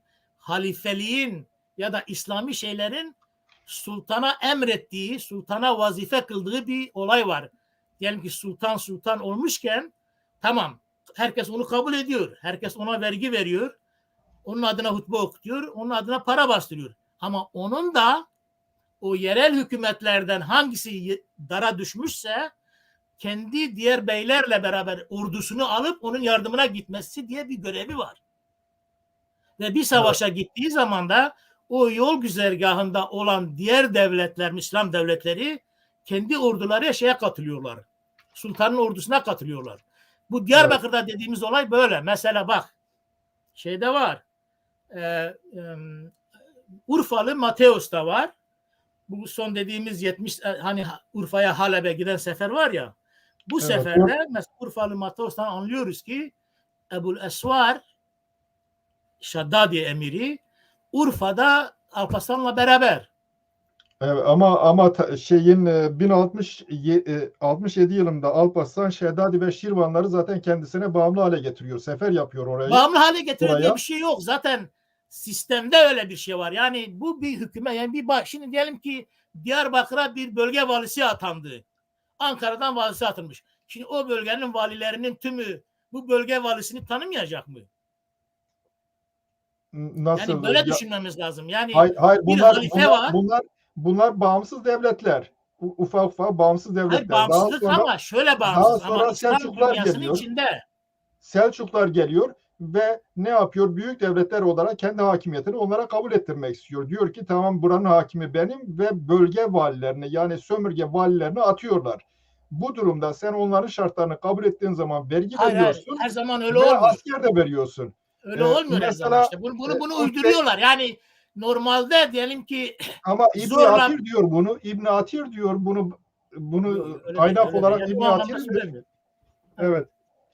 Evet. Peki bu şeyden bahsettiniz de bu Abbasi halifesinin durumuyla ilgili belki bu iyi bir örnek olabilir. Şimdi Abbasi halifesi Tuğrul'un döneminde Alkay'ın Çağrı'nın kızı ile evlilik gerçekleştirir. Bunun ismi de Arslan Hatun Hatice'dir. Sonra Tuğrul da halifenin kızıyla evlenmek ister. Ama halife der, yok olmaz der. Bizim halifeliğimiz mahşere kadar Abbas oğullarına kalacaktır. Bu nasıl olur? Tuğrul bunun üzerine kendi bezi Kunduri mesela Hanefidir. Onu gönderir ve der ki kızını versin, yoksa onun mülkünü kamulaştırırım. Sonunda Tebriz'de, Öyle bir şey yok. Mülkünü kamulaştırmak diye bir olay evet, olur mu? mülkünü Kamulaştırma diye bir elinden şey yok o alırım. dönemde. Mülkünü elinden alırım, evet. Peki, Sonunda peki. Tebriz'de, isimleri de yazılı, Tebriz'de yani bayanı görmeden Tebriz'de bir evlilik gerçekleştirir. Kendisi de Tuğrul o zaman Ermenistan seferinde. Tuğrul adına Evet birisi biliyorum. katılır, Ben bu olayların şey hepsini adına birisi katılır. Bir yıl doğru, sonra gidip karısını görür Bağdat'ta, ama bir yıl doğru. sonra da ölür. O öldükten sonra yeni bir politik evlilikle bunu o bayanı Ukladi denen Arap aşiretinin emriyle evlendirirler. Yani Ta, burada şeyin gücü görünüyor. Halifenin güçsüz olduğu görülüyor. halifenin ya zaten şimdi bir dakika. Yani tabii Evet, halife mutlak güce sahip değil zaten. Zaten evet, söyledim. Bir kere halife diyelim Abbasi devleti ilk kurulduğunda çok merkezi bir yapı. Yani hem dünya işlerini hem din işlerini en son yetkisi sahibi olan adam. Ama son dönemler diyelim ki 9. 10. yüzyılda başlıyor. Yani hem bir dağılıyor eyalet sistemleri ve bağımsız yerel devletler ortaya çıkıyor. Ama bağımsız derken bunların Abbasi devletinin halifeliğine bağlı olmadıkları anlamına gelmiyor. Yani dini bakımdan bunlar bağlı. Yani Bağdat'ı merkez tanıyorlar.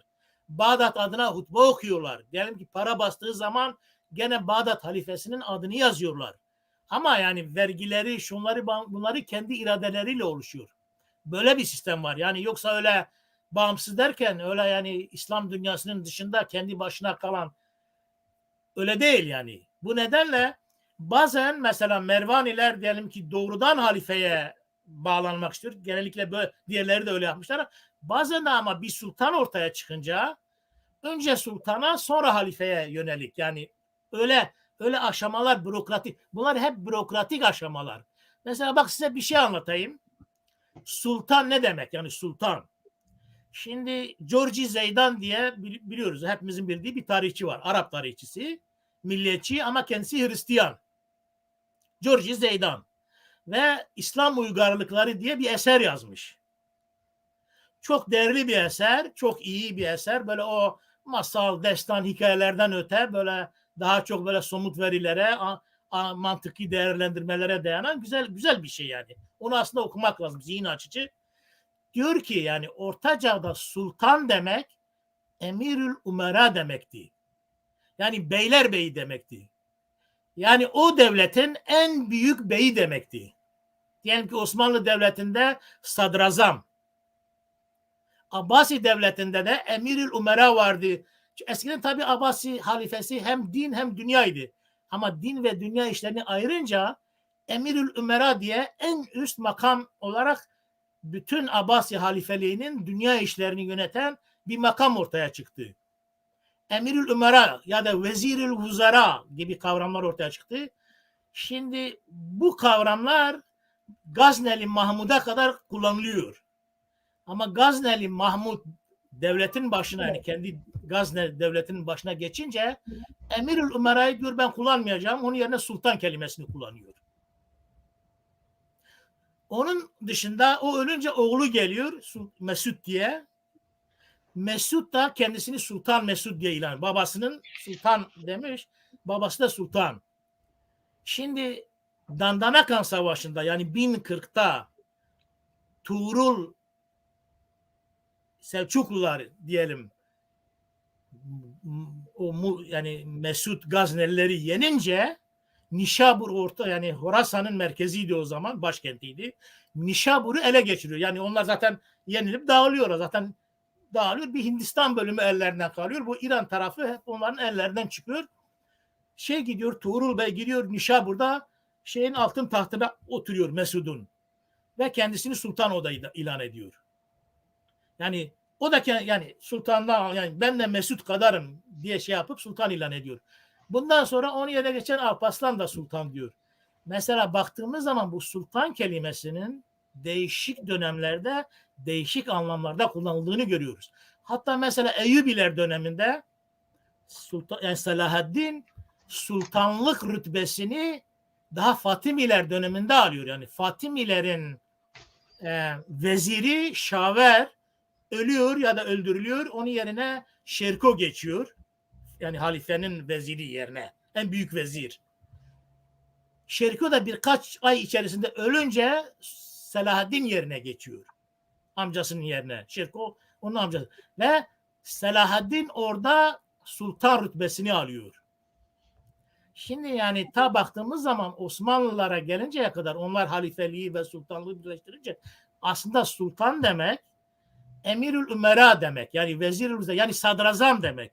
Bu nedenle yani Tuğrul döneminde, Alparslan döneminde, Melikşah döneminde yani bu Selçukluların o ilk dönemlerinde aslında sultanlar halifenin sadrazamı diyelim, başbakanı değerinde rütbesi olan insanlar. Ama tabii güçlü oldukları için o dönemde kılıç esas olduğu için işte halifeye de laf geçiriyorlar. Dediğiniz gibi o olayında, düğün olayında. Ama biliyorsun o düğün olayı aldıkları halde pratikte o hiç işlemiyor.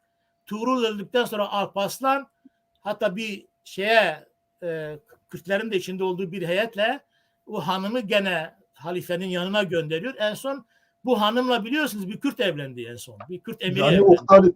Uhtalit şeyi ama zaten Tuğrul'un kendisi işlemiyor. Adam yaşlı adam. Yani politik Hayır devlet. hayır. Kadını hiç kabul etmiyor. Hiçbir kadın mesela vezir mecbur ya daha doğrusu halife mecbur kalıp pek yani uygun değil ama hadi olsun dediği halde kadın hiçbir zaman çok ayrıntılı olay anlatanlar var. Yani mesela gidiyor kadın diyelim peçesini açmıyor. Kadın büyük bir tahtın üzerinde böyle yani secdeye gider gibi Tuğrul mesela secdeye gidiyor. Ne yaptığı halde kadın yani olmuyor, kabul etmiyor. En sonunda işte Tebriz'e gönderiyorlar. Tebriz'de Revadilerin başkenti. Orada kalıyor. Olunca Tuğrul ölünce Alparslan diyor ya bu hanımı alın Bağdat'a götürün ve Kürtlerin de olduğu bir heyet alıp Bağdat'a götürüyorlar. Sonra bir Kürt evleniyor bununla. Emiri. Evet. Kek madem evlilikten başladık o bir evlilik yani benim daha söylemek devam istediğim ediyor. bu şeyler affedersiniz yani Tuğrul Bey ve Alparslan Kürdistan'a, Azerbaycan'a sefere giderken bir sadrazam gibi gidiyordu. Yani yoksa öyle Irak, Selçuklu toprakları yani devletse mesela devlet içinde devlet olur mu? Yani eğer Selçuklu devleti varsa peki bu Abbasi devleti nereye gitti? Halbuki biliyoruz ki Abbasi devleti 1258'de Moğollar tarafından dağıtıldı. Yani devlet içinde devlet nasıl olur? Ama devlet içinde hükümet olur. Ama Abbasi devleti zaten Bağdat'ta. Bağdat'ta yani Bağdat'ta bir olur mu? formel Öyle devlet. mi? O zaman peki Fatimilerle Abbasiler arasındaki savaş, adam Halep'e gidiyor, savaşacak, alıp katacak. Mesela Ukayliler var, Hamdaniler var. Diyelim bunlar Abbas tarafı. Hatta Mervaniler Şeyin bir ara Fatimiler yanlısı bir siyaset izliyor. Bunları diyelim ki vezir Abbasiler tehdit ediyorlar yani. Bunlar yani ancak zaten Bizanslılarla dengeleyerek kendilerini koruyorlar. zaten Fatimilerle ilgili şeyin vasalı deniliyor. Şeyin Mervanilerle ilgili Fatimilerin vasalı Tabii onlara Şerefkan vasal dememek lazım. Halife bunlar. Evet, Şerefkan bir da ara Bitlis Beyliği tabii resmen belki hukuk okumamışlar ama evet Şerefkan da resmen Bitlis hukuk Beyliği için okumamışlar ama evet. bunlar Suriye ve Mısır sultanlarına bağlıydı der yani. Onu Ya şimdi söyler. karıştırıyor. Şimdi Bir karıştırmayalım. evet. Şimdi mesela Suriye sultanları Tutuş. Tutuş şeyin oğlu. Alparslan'ın oğlu. Tutuş Bu Sünni. şeyleri kastederek yani bu Fatimiye yani Fatimileri. halifeye bağlı Evet, olan, Fatime halifesine bağlı evet. olanlar. Evet. Evet. Şimdi tabii Selçuklular geldiği zaman yani Abbasi halifelinde olsun gerekse Fatimilerde olsun aslında Hazreti Muhammed'e dayanır. Orada dini otorite ile siyasi otorite arasında bir farklılık yok. O yüzden Selçukluların siyasi otorite olması halife tarafından fazla hoş karşılanmaz. Buna bir çare bulunmaya çalışılır. Şimdi şöyle bir çare bulunur. Nizam-ı Mülk ile Gunduri arasında farklılıklar var. Gunduri bir başkası önceki vezirdir. Kendisi Hanifidir. Onunla ilgili kısa bir bilgiyi de aktarayım. Zira Turur Şiilere karşı lanet okutmayı hutbeye katarken Gunduri de Aşairi ve Şafilere bağlı olanları Şafii fıkhına bağlı olanları lanet okumayı hutbeye şey yapar, koydurur. Daha sonra zaten bu şey tarafından Nizam-ı Mülk tarafından idam edilir iktidara geldikleri zaman. Evet. Şimdi Nizam-ı Mülk'ün kızı halifenin veziri İbn Cair'in oğlu ile evlenir. Kızın ismi Şafiye. Alparslan'ın kızı Halife el-Kaim'in oğlu ile evlenir.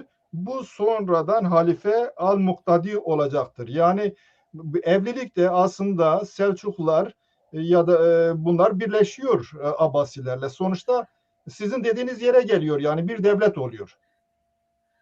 Ama Bir devletin devlet oluyor. içerisinde bir bürokrasi oluyor, bir yönetim oluyor. Evet, Yani diyelim ki yani iki ayrı devlet olmuyor. Çünkü eğer evet bir Abbasi devlet devleti varsa, burada Abbasi devleti varsa bunlar Abbasi devletinin bürokratik diyelim ki şeyleri yani bürokrasi hiyerarşisini ele geçiren tabii en üst düzeyde. Yani Bağdat'tan çünkü Büveyhileri yenince çünkü eskiden evet o en üst yapı Büveyhilerin elindeydi.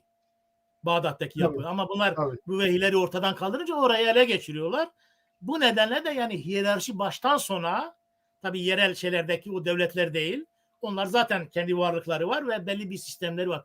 Mesela bak şeyde hani diyorsun ya vergi toplamış Mervanilerde. Bak bir ilginç bir şeyi Alparslan kuzeye de yani Aniye, Divin'e giderken de baktığımız zaman mesela Divin'e gidiyor şeyde burada şehrin içerisine girmiyor.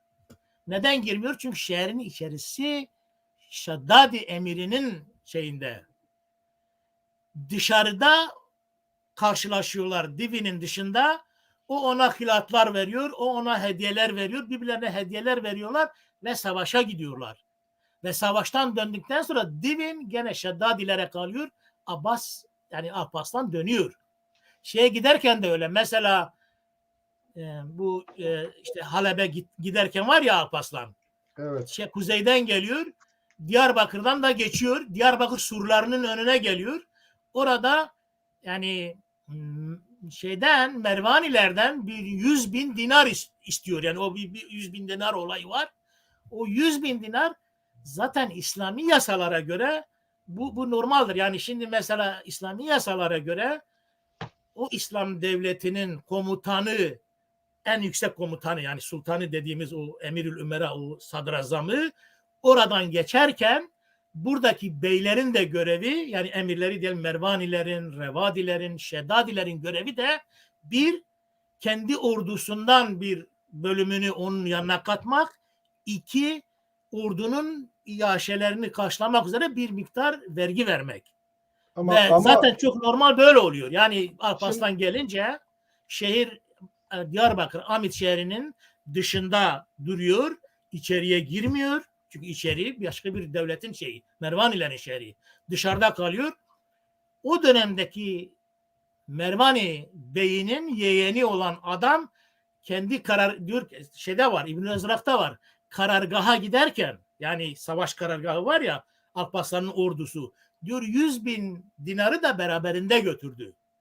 evet. Yani buradan anlıyoruz ki güneye giderken, Fatim'le giderken Mervaniler bunun yanına ordu vermişler ve sultanın yeğeni O, gitmiş. o Yani emirin olabilir yani yeğeni. bin, Şeyden biz Mateus'tan anlıyoruz ki mesela Ebu Suvar onunla var. o, Dönüşte de bakıyoruz ki mesela Alparslan Hoy'da. Hoy neresi? Hoy o dönemde Revadilerin toprakların içerisinde olan bir şehir. Şimdi Hoy'dan eğer Malazgirt'e gidecekse elbette ki çok doğal olarak yani Hoy devletinin, Hoy emirinin bunun yanına ordu vermesi lazım. Yani ama Alparslan şöyle 1050 yılında da hutbe okutuyor Turul adına Diyarbakır'da. Şimdi şöyle düşünelim. Siyaset yapılıyor. Elbette siyaseti yapan o dönemin meşruiyetini kullanacak. Meşruiyet açısından minareyi çalan ona kılıfını da uydurur. Şunu şöyle düşünecek olsa yerli halklar olarak burada Kürtler var. Başka diğer İrani halklar var. İktidar hakkı aslında yerli halklara ait olması tabii gerekir. gayrimüslim halklar da var. Yani Evet, Ermeniler var, Rumlar var, evet. Dışarıdan Süryaniler gelen var, yani Asuriler var. dışarıdan gelenlerin de buraya evet yerleşme hakkı var ama buradaki egemenlik hakkını tehdit etmemek koşuluyla. 100.000 dinarı Mervaniler ona vereceğine Abbasi halifesi neden yeni Selçuklar geldikleri zaman bunlar yerel halkların hükümdarlarının emrine girsinler, onların iktidarına uysunlar diye bir emir vermiyor da tersi bir şey söz konusu oluyor. Burada söz konusu olan güç değil mi yani güçlü olanın kazanması Tabii gibi bir durum söz güç konusu tabii. değil mi? Bağdat Evet. çünkü Bağdat Yani bunların emri meşruiyetini altında. güçten alıyor, güçten Tabii. güçten alıyor. Evet. Eskiden kılıcının gücüyle alınca bunu alıyor. Yani önce kılıcının gücüyle Büvehileri yenince diyelim ki Abbasi halifesi diyor ki tamam diyor Şark'ın ve Garb'ın sultanı sensin. Evet, Yani evet çünkü mesele. seçim yok ki. Bugünkü gibi seçim yok. Bugün bile seçim yapamıyoruz. O zaman nasıl? Evet, bu büyük bir mesele Seçime tabii. uymayanlar var. Seç. Doğrudur şimdi. Şimdi şeyin peki burada Kürt varlığıyla ilgili ben çeşitli yerlerde Kürt varlığına rastladım. Bu siz ne dersiniz? Burada mesela Horasan'da Kürtler var mı? Çünkü biz orada bir ara Kakayı bir komutanın seferini falan görüyoruz Horasan'da. Hatta Basra'da da Kürt varlığına rastlıyoruz. Sizdeki bilgiler nasıl? Kürtlerin yaylım Elimdeki alanıyla bilgiler de ilgili. o yönde. Bakın mesela e, şimdi diyelim ki hani Türklerle tanışmış. Selçuklular değil. Tabii genel olarak Evet, Türklerle. O Orta Asya'daki Türkik halklar diyelim. Ya da topluluklar. Hani bizde evet, nasıl Aryai topluluklar diyoruz ya. Afgan giriyor, evet, Kürt giriyor, Beluci giriyor, şu giriyor. Orada da öyle yani aslında. evet. Şimdi mesela şeyin yani bir nasıl Osmanlılar Avrupa'da onu hatırlayalım. Avrupa'da genişlerken biliyorsun böyle Hristiyan köylerine saldırıyorlardı ve Yeniçeri topluyordu değil mi? Hristiyan çocuklarını Evet, kaçırıp toplayıp getirip diyelim ki eğitiyorlar Yeniçeriye dönüştürüyorlardı. Aynen bu biçimde İslam diyelim Mavera Nehir'e yani Seyhun ve Ceyhun Nehri'nin sınırına ve Horasan'a egemen olunca e, orası bir sınır oldu. Onun ötesindeki yani o iki nehrin ötesi Darül Harp gibi bir şey. Yani çünkü Müslüman değil onlar. Sonradan bazı Türkler mesela Selçuklular tabii Müslüman olmuşlar ama daha önce Müslüman değiller. evet, Şimdi diyelim ki Abbasi halifeleri özellikle Harun Reşit'ten sonra bir profesyonel köle ordusu kurmaya karar verince bu köle ticareti ve o Mavera Nehir'de köle gazası, yani gidip diyelim toprak yani gidip savaşıp gazi sıfatıyla savaşıp diyelim insanlar getirip köle olarak İslam pazarlarında satma anlamda. Bu aynen Yeniçeri olaylarında olduğu gibi öyle bir şey başlıyor yani. Diyelim ki Horasan'ın doğusunda o Mavera deniz yani nehri ötesindeki yerlere yerleşen Müslümanlar kastediyor, İslam olanlar çeşitli halklar olabilir. Arap'tır, Kürt'tür, işte Fars'ın şu bu koludur, yani değişik yerler. Bu Müslümanlaşanlar yani gaza yapıyorlar ve işte o Türkik halklardan insanları ele geçirdiklerini getirip İslam pazarlarında satıyorlar köle diye. Evet. Şimdi tabii bu dönem bunlar 850-800'lü yıllar. 850-900. Evet. Bu yani bu anlamda Kürtler herhalde bu dönemde de köleyken yani esir edilen köle anlamında Türklerle herhalde yüzleşmişlerdir. Yani ticari işlerin dışında köle olarak, yani Selçuklularla tanışmadan önce bu köle Türkler, gulam Türklerle, yani bunlarla anlaşmışlar diye düşünüyorum. Yani öyle gösteriyor. Ondan sonra bu Gazne devleti oluşunca Gazneli Mahmud, şimdi Horasan Gazneli devletinin sınırları içerisinde ve Gazneli Mahmud Horasan'a sahip. Gazneli Mahmud güneydeki ya da batıdaki bu Fars bölgesi dediğimiz Loristan, Kermanşah, Faris, işte oradaki Fars, o anlamda söylüyorum. Ya o bir Fars eyaleti var ya o güneyde. Evet. Cibal'in güneyi denilen bölgelerden Kürt ve Arap aşiretlerini alıp Horasan'ın doğusuna yerleştiriyor. Bu Türk saldırılarına karşı, yani o daha Müslümanlaşmamış olan Evet. Evet. Türkler, yani baktığımız zaman daha Türkler Horasan, yani Selçuklular, bu işte Anadolu'ya gelen Türkler dediğimiz Türkler gelmeden daha önce Horasan'ın doğusuna yerleştirilmiş ve bunlar tedbir olsun diye. Yani o sınırdaki şeylere tedbir olsun diye, önlem olsun diye. Hatta bu ya da bu Kürtler ve Araplar zaman zaman onlar da sefere çıkıyorlar, gaza yapıyorlar. Türk esir alıyorlar ve getirip pazarlarda satıyorlar. Şimdi bu o dönemin İslam tarihçesi, yani Gazneli Mahmud'un hayatını anlatan, o dönemin yaşadığı dönemleri anlatan tarihçilerin eserlerinde var. Yani bundan anlıyoruz ki Kürtler şeylerden önce Horasan'da bir kere. Yani öyle Safeviler döneminde değil yani. Evet. Daha Evet. 8. 9. yüzyıllarda yani olarak gidip yerleşmişler. Yani toplu asker, halk, aşiret olarak yerleşmişler ve oralarda belli bir rol oynamışlar yani Evet. Horasan'da. Zaten Soğdiyanlar da Orta Asya, Soğdiyan İrani bir ülke, İrani bir millet. Türklerin gelişi milattan 500 yıl öncesine dayanıyor. Bu okuduğum kaynakta mesela Basra'da Kürt Tacül Mülük Hazerhesp Bankir diye birisi var. Bu Basra'nın vergilerini topluyor. Alparslan buna da bir kız kardeşini veriyor. Böylelikle vergilere sahip oluyor. Basra'da varlar. Yani Kürtler Tabii geniş tarihleri bölgelerde biraz var. milattan önce değil de yani tabii Bu Turul Alparslan 1050, 1020, 1030. Yani mesela ilk Alparslan defa 1030'da gelmişler yani 1030, evet 1040'ta da diyelim Nişabur'u ele geçirmişler. evet Ama bu dönemde diyelim şeyler var. Mesela Kirman bir Fars şehri, Kürt şehri değil. Yani Kirmanşah değil. Bu Kirman dediğimiz Kermanşah'ın daha doğusunda, güneydoğusunda, daha biraz uzakta, daha çok bir Fars şehri, Sahra'ya yakın bir yerde. Bu Horasan yolu var ya, diyor Tarik-ül Horasan. evet Bu Horasan Tarik-ül Horasan'ı bazı Türk tarihçileri birbirine karıştırıyor. Mesela Tarik-ül Horasan aslında Kürtlerin egemenliği altında olan bir haca gitme yolu. Yani evet Horasan'dan, doğudan gelen haca gitme yolu. Şimdi burada Kirman'da Kavurt, Aslan Bey'in kardeşi var, Kavurt. Oraya ele evet geçirmiş. Halbuki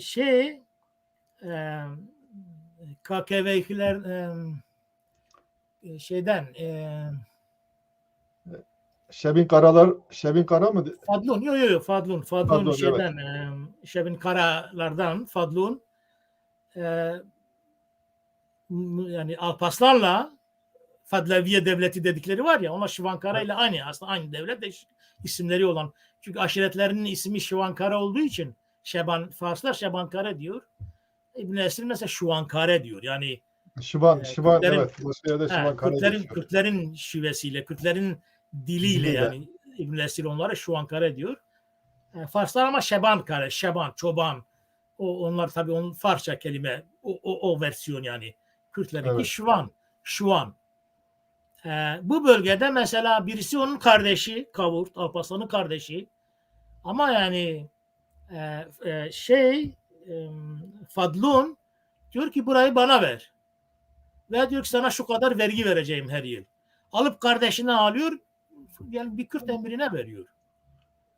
Hatta O tür iki kere şeyler oluyor, doğrudur. O tür yani şeyler olmuş oluyor. bunlar. Bir de kız vermişler, kız almışlar benimle. Evet. O dönem yani tamam, tarih olarak, yani daha doğrusu tarih dedim de, yani topluluk olarak Kürt var, diyelim Türkmen var, Türk var, Oğuz var, ne var ama Türklük, diyelim ki hani Türklerin tarihine baktığınız zaman diyor ki yani zaten Türklük diye bir derin işte zeka, deha var.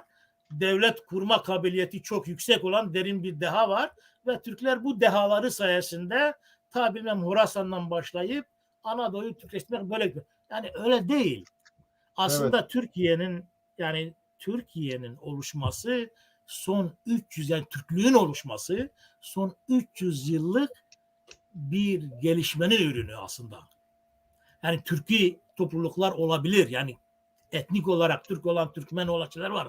Ama Türklük olayı son yani 250-300 yıllık bir dönemin ve aslında yani Fransız Jacobenizmi, yani o modern Jacobenizmi ve Alman militarizminin geleneklerini diyelim birleştirerek sürdüren o Osmanlı içerisindeki işte reformcu dedikleri ama merkezleşmeyi esas alan yerel iktidarları, yere farklı halkların kültür ve geleneklerini imha eden, homojenleştirmeye çalışan, merkezileştirmeye çalışan, merkezi sistemle idare etmeye çalışan bir gelenek ortaya çıkmış ve bu günümüze kadar maalesef en son başarılı oldu.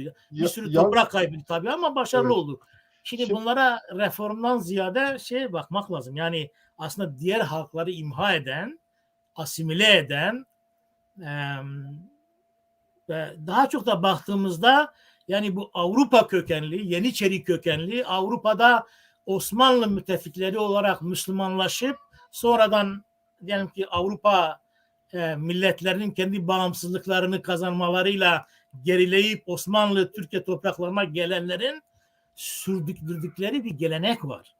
Bu gelenek yani işte İslahat Fermanı, Tanzimat, yok bilmem birinci meşrutiyet, ikinci meşrutiyet, yani İttihat Terakki, işte Kemalizm, bu hattı takip ettiğimiz zaman aslında Anadolu'nun Türkleştirilmesi olayı böylesi bir tarihi sürecin buradaki fenomenlerin ürünü olarak aslında belirginleşmiş. Ondan önce farklı şeyler var. Yani topluluklar daha çok yani İslam var, Müslüman olmayan var. Ya da İslam'ın içerisinde Şii var, Sünni var. Ya da her ikisinden olmayanlar var. İslam'ın, Hristiyanlığın içerisinde de yani Ortodoks var, Katolik var, diyelim ki Nasturi var. Ortodoksluğu beğenmeyen işte bu Nasturi, Süryani, Asuri toplulukların inançları, Hristiyan inançları var, Ermenilerin var. Yani bu olayları aslında daha doğru değerlendirmek için. Evet. Kek Murat, oraya geleceğim. Evet. O konuda bir iki şey söyleyebilirim ben. Bu Evet, buyurun. Nizam-ı Mülk çok önemli bir şahsiyet. Hatta Nizam-ı Mülk şeyin orta çağ versiyonu olarak da İtalyan meşhur neydi ismi? Meşhur bir şey var, sürekli bahsedilen. Hangisi? İsmini unuttum ben. Hani İtalyan. Hristiyan dünyada mı? Yani bu şey olarak, yani oportunizm konusunda örnek verilen şahsiyet var ya. Evet. Evet. Machiavelli. Machiavelli'nin orta çağ versiyonu olarak da yorumlanır. Bu gerek şeylerin gerek Alparslan'ın yani Selçukluların gerek Rafizilere artık Rafizi deyince Şii mi kastediyorlar neyse gerek Mazdakçılara gerekse Şiilere karşı tutum takındıkları hatta kimi zaman onları sultan sokakta görmesin diye laflar Biliyorsun ettiği Rafizi çıkıyor. aslında redçi demek, yani Redçi. reddedenler. Evet, O redçiler tabii ne? Biliyorsun Ali taraftarlarından bazıları sonradan hadi neyse uzlaşalım diye şey yaptılar ya. evet. Onları bile, Ali taraftarlarını bile, Hüseyin Hasan taraftarlarını bile reddeden bir topluluk çıktı. Yani kızdılar. Yani siz nasıl bunlarla anlaşırsınız diye bu kadar bize haksızlık ettiler. O Rafizi redçiler anlamında. Evet. Peki bu şeyin mesela Alparslan'ın Şafiler söz konusu olduğu zaman tutumu nasıl? Onunla ilgili e, ne dersiniz? Şimdi doğrusu yani işin tabii ilginci şurada. Evet, Mesela kimisi yani İslam tarihçileri ya da Türk tarihçilerine baktığınız zaman yani Selçuklu kültürü, Selçuklu mimarisi, Selçuklu bilmem şeyleri diye bir takım şeyler söyleniyor ama baktığımız zaman birinci Sultan Tuğrul, ikincisi Alparslan. Bunlar aslında aşiret reisi ve analfabet insanlar. evet, Yani şehirde yaşamamış insanlar. Şehirli hayatı, şehirli inancı. Yani bu nedenle zaten onun yanında Alparslan'ın demek istiyorum sordun ya. Onun evet. yanında Nizamül Mülk gibi bir Fars alimi var. Yani İranlı Fars kendisi Şafii Nişabırlı. mezhebinden. Ee, Benim kanaatime göre ne Tuğrul ne Alparslan Alparslan da 1029'da doğmuş yani 1030'da doğmuş. Yani öyle şeyde değil yani öyle e, son dönemde doğmuş ve işin içerisinde dağılmış genç şeyinde 63'te işte Tuğrul ölmüş. Bir yıl iktidar savaşları olmuş. 64'te sultanlığını ele geçmiş. Yani benim kanaatime göre bunlar daha çok vezirlerinin dediklerini yapmışlar. Ve baktığımızda senin bahsettiğin o El-Kündüri Hanefi, Sünni Hanefi, Nizam-ül Mülk Şafii Evet, ve Nizam-ül Mülk Fars bir adam, insan, işte kendi döneminin gerçekten yetkin bir yöneticisi. Yani hem Sultan Alparslan'ı hem şeyi yönetmiş ve bunların yani mesela Alparslan'ın dindar olduğu açık yani. Mesela milliyetçi olmadığı, Türkçü olmadığı.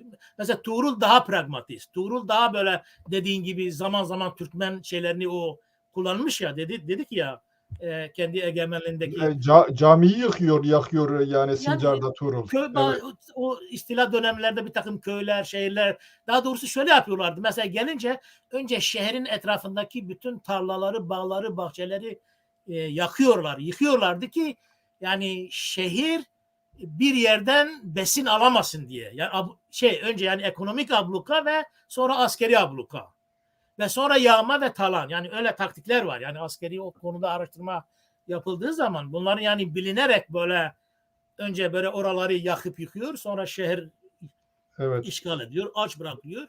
Sonra Ben giriliyor. Talan ediliyor. Terör var. Yani baktığımızda bunlar tabii büveyhilerin yerine geçmişler ya.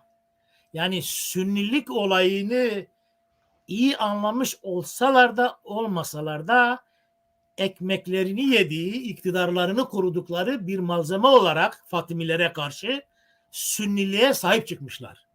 evet yani Sünniliği korumuşlar ve Sünniliği yaşatmışlar. iktidar çatışması olduğu zaman kimi yerde 4 kişi adına birden hutbe okutulabiliyor mesela. Tabii öyle şeyler de var. Bu tabii Evet. bazı yerlerde şeyler de var. Yani yerel emirler diyelim ki yani idare ediyor. İşte o tarafı da bu tarafı da idare ediyor. İşte gizliden bir şey yapıyor. Sonra yüzünde başka bir şey yapıyor. Yani Şeyin Kürtlerle mesela Selçukluların bir sürü yerde çünkü Kürtlerin bir özelliği onların yani bütün diye o dönemde mesela o hani anlatılıyor ya Hristiyan şimdi mesela hani Türkmenler El Cezire bölgesine sonra Hakkari'nin işte alt bölgelerine sonra o en yüksek dağlara kadar biliyorsun gidiyorlar bir sürü talan yapıyorlar. Benim kanaatimce onlar biraz da belki oralara baktığımız zaman bir o Vaspurakan Hristiyan Ermeni devleti O zaman tabii yok. Ondan önce tabii bunlar kendi şeylerini bırakmışlar. Romalılar kendi generallerini oraya göndermişler ama Ermeni, Süryani, Nasturi halkları o Hakkari'de, o bölgelerde çok yoğundurlar. Hristiyan Kürtler de var o bölgede ve Yezidi Kürtler var. Hani kanımca o ağır şeyi aldığımız zaman, yani bu işlerin tabii daha ayrıntı alınmaz ama yani bunlar şeyden hareketim. Yani biz buralara saldırırsak bunlar ehli kitap değil. Bunlar İslam değil. Bunlar işte saldırırız, yeriz. Yani o anlamda bir cesaret de vermiş bunlar. Yani çok ilginçtir o bölgeye öyle saldırılmış. Ama baktığımız zaman da bölge dediğim gibi böyle şey bir bölge. Yani Kürtleri Hristiyan, Kürtleri Yezidi, daha çok tabii Sünni olanlar da var. Mirleri, şunları, bunları. Ama diğer halkların da olduğu, Ermenilerin, Süryanilerin, diğer halkların da olduğu, Nasturilerin. Öyle bir bölge ve bunlar tabii tarihler Kürt olarak şey yapıyor ve Kürtlere saldırmış. Kürtler de en son tabii birleşip onlara saldırınca da onları daha böyle çok perişan bir duruma düşürüp önce aldıklarını bile geri alıp onları öyle kovalamışlar. Yani zaten bu Selçukluların İslam'a Zamanımız tam geçmesi de 1,5 saat oldu. Bilmiyorum artık ne öyle mi? yapacaksınız. Bu Bilmiyorum tabii arkadaşlar bir şey Selçukluların, dediler mi? Bize bir uyarıda evet, bulundur bir mu? şeyler var soracağım, ben biraz uzatabiliriz. Bu Selçukluların tabii İslam'a geçmesi de kendi durum pozisyonlarına uygun bir durum. Çünkü adamlar yağmayla uğraşıyor ve İslam'da bu işi meşrulaştırıcı bazı atıflar var ve ondan faydalanmaya çalışıyorlar. Nizam-ı Mülk'ün Siyasetnamesi fasıl 21'de şöyle bir şey geçiyor. Yani uzun bir şey aslında. Ben sadece kısa bir şeyi okuyayım. Yeryüzünde makbul ve dosdoğru yolda ilerleyen Allah'ın rahmetinin ikisi üzerine olan Hanefi ve Şafii diye iki mezhep vardır. Geri kalanlar beyhude ve sapkınlık, şek ve e, gümandan ibarettir. Sultan Şehit Alparslan Allah merhameti burhanını aydınlatsın. Mezhebine tam manasıyla şiddetli bir şekilde öylesine bağlıydı ki heyhat şu vezirin mezhebi Şafii olmasaydı çok daha mütehakim ve azametli olurdu. Demeyi diline pelesek eylemişti. Şafii mezhebini bile ayıplamaya varan mezhebindeki bu katı tutumundan korkup kaygılanmaktayım. Daha devam ediyor. Daha sonraki şeylerde Evet. daha böyle şiddetli şeyler, örnekler falan veriyor. Yani son derece böyle şeyci, tekçi bir anlayışa sahip bir anlayışı var. Peki ben diyorum burada Selçuklar yerine Kürtler başarılı olmuş olsaydı bugünün haritası nasıl olurdu? Yani Yani İran aslında açısından orada mesela İran bu kadar aslında dindar işin olabilir işin miydi? gerçeğine bakarsak yani orada yani ne öyle belirgin bir biçimde ne Kürtlerin ne yani Selçukluların tabii bir başarısı var. Selçuklular ta Orta Asya'dan kovuluyorlar. Hazar'a geliyorlar. Sonra Horasan'a, sonra İran'a geliyorlar. Sonra işte ta Bağdat'a kadar oradan Kürdistan'ın Evet. tümü, Azerbaycan falan. Baktığımız zaman öyle bir şey var. Yani daha çok bunlar böyle zaten bu Kürdistan yaylalarına, Kürdistan topraklarına, Azerbaycan, Ermenistan bu bölgelere, dağlık bölgelere baktığımız zaman yani Orta Asya'dan kopup onlara en elverişli gelebilecek yani göçebe ya adamlar diyelim ki atları, develeri, büyükbaş hayvanları, işte yüz binlerce koyunları var. Bunların yani hem yaylaklarının hem kışlaklarının olması lazım.